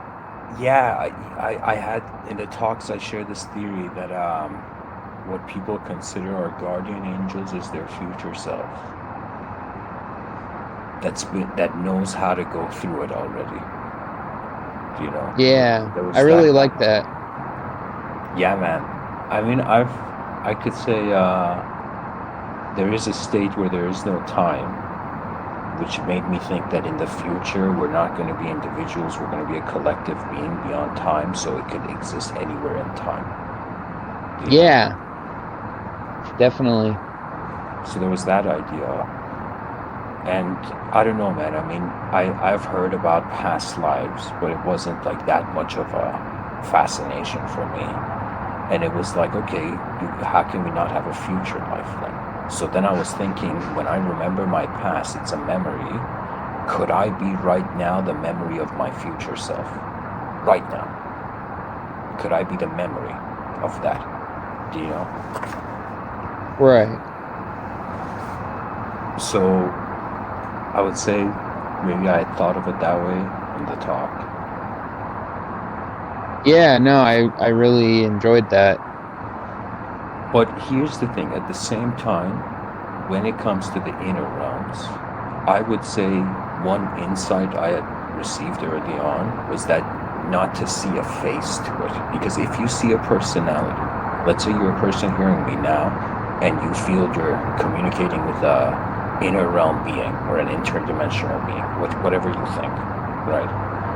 Now, what the logos had made me see early on, even before the talks, was that it was like, not before the talks, maybe, I don't know exactly when, but there was this insight that don't get attached to a personality in the unknown, because you will be defined by that personality. So even in the Bhagavad Gita, this like the yogi, Indian epic, right?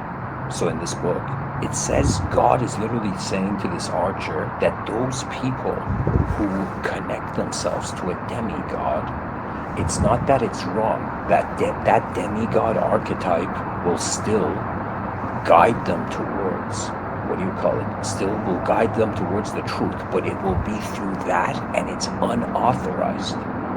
So do you see what I mean? So they had this view that it's like, and I was thinking, why is it unauthorized? Why is that not the way? Because it says in the afterlife, that collective being administers you. So if you're someone who thinks Vishnu, Vishnu, Vishnu, and you have an image for that, in your afterlife, the Bhagavad Gita is saying that image defines you, right? Do you see what I'm saying? But at the same time, they talk about enlightenment and realizing the nature of reality beyond how your personality can even fathom it. You know? So it's like there's one line towards inconceivable enlightenment, and another line to the opposite. You know? What was that? That last part? Another line to the opposite. The opposite of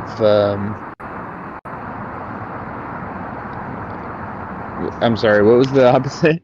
Like the previous?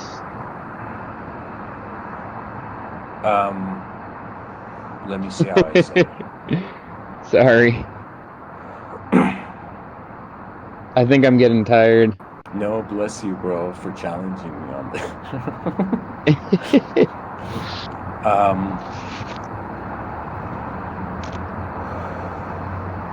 Honestly, I don't know where I was going. Well, I can't recall. But It's all right. I think I was saying that it's like a destination of just the collective being or infinite individualism. So it's like all the dimensions are being watched, right? Like one being is knowing that there's multiple dimensions of him. So it's still one being. Oh yeah, and also this, you could say like attachment to the demigod is, I don't know now, attachment to the demigod is like unauthorized. So it's not the way to go to get attached to an image in your inner realm.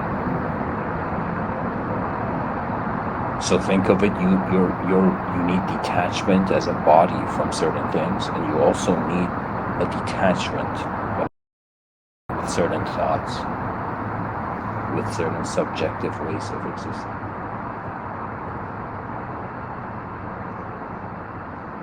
I don't know, man. No, you're good. I'm just taking it in.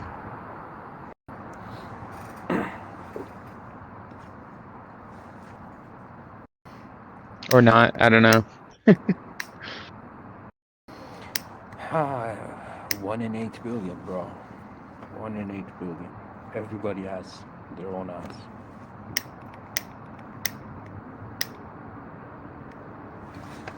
Yeah. Well, it's been fun, but I should probably head out. Yeah, guys, let's we can end it then. So thanks for the session, guys. Thank you. Strangest ending.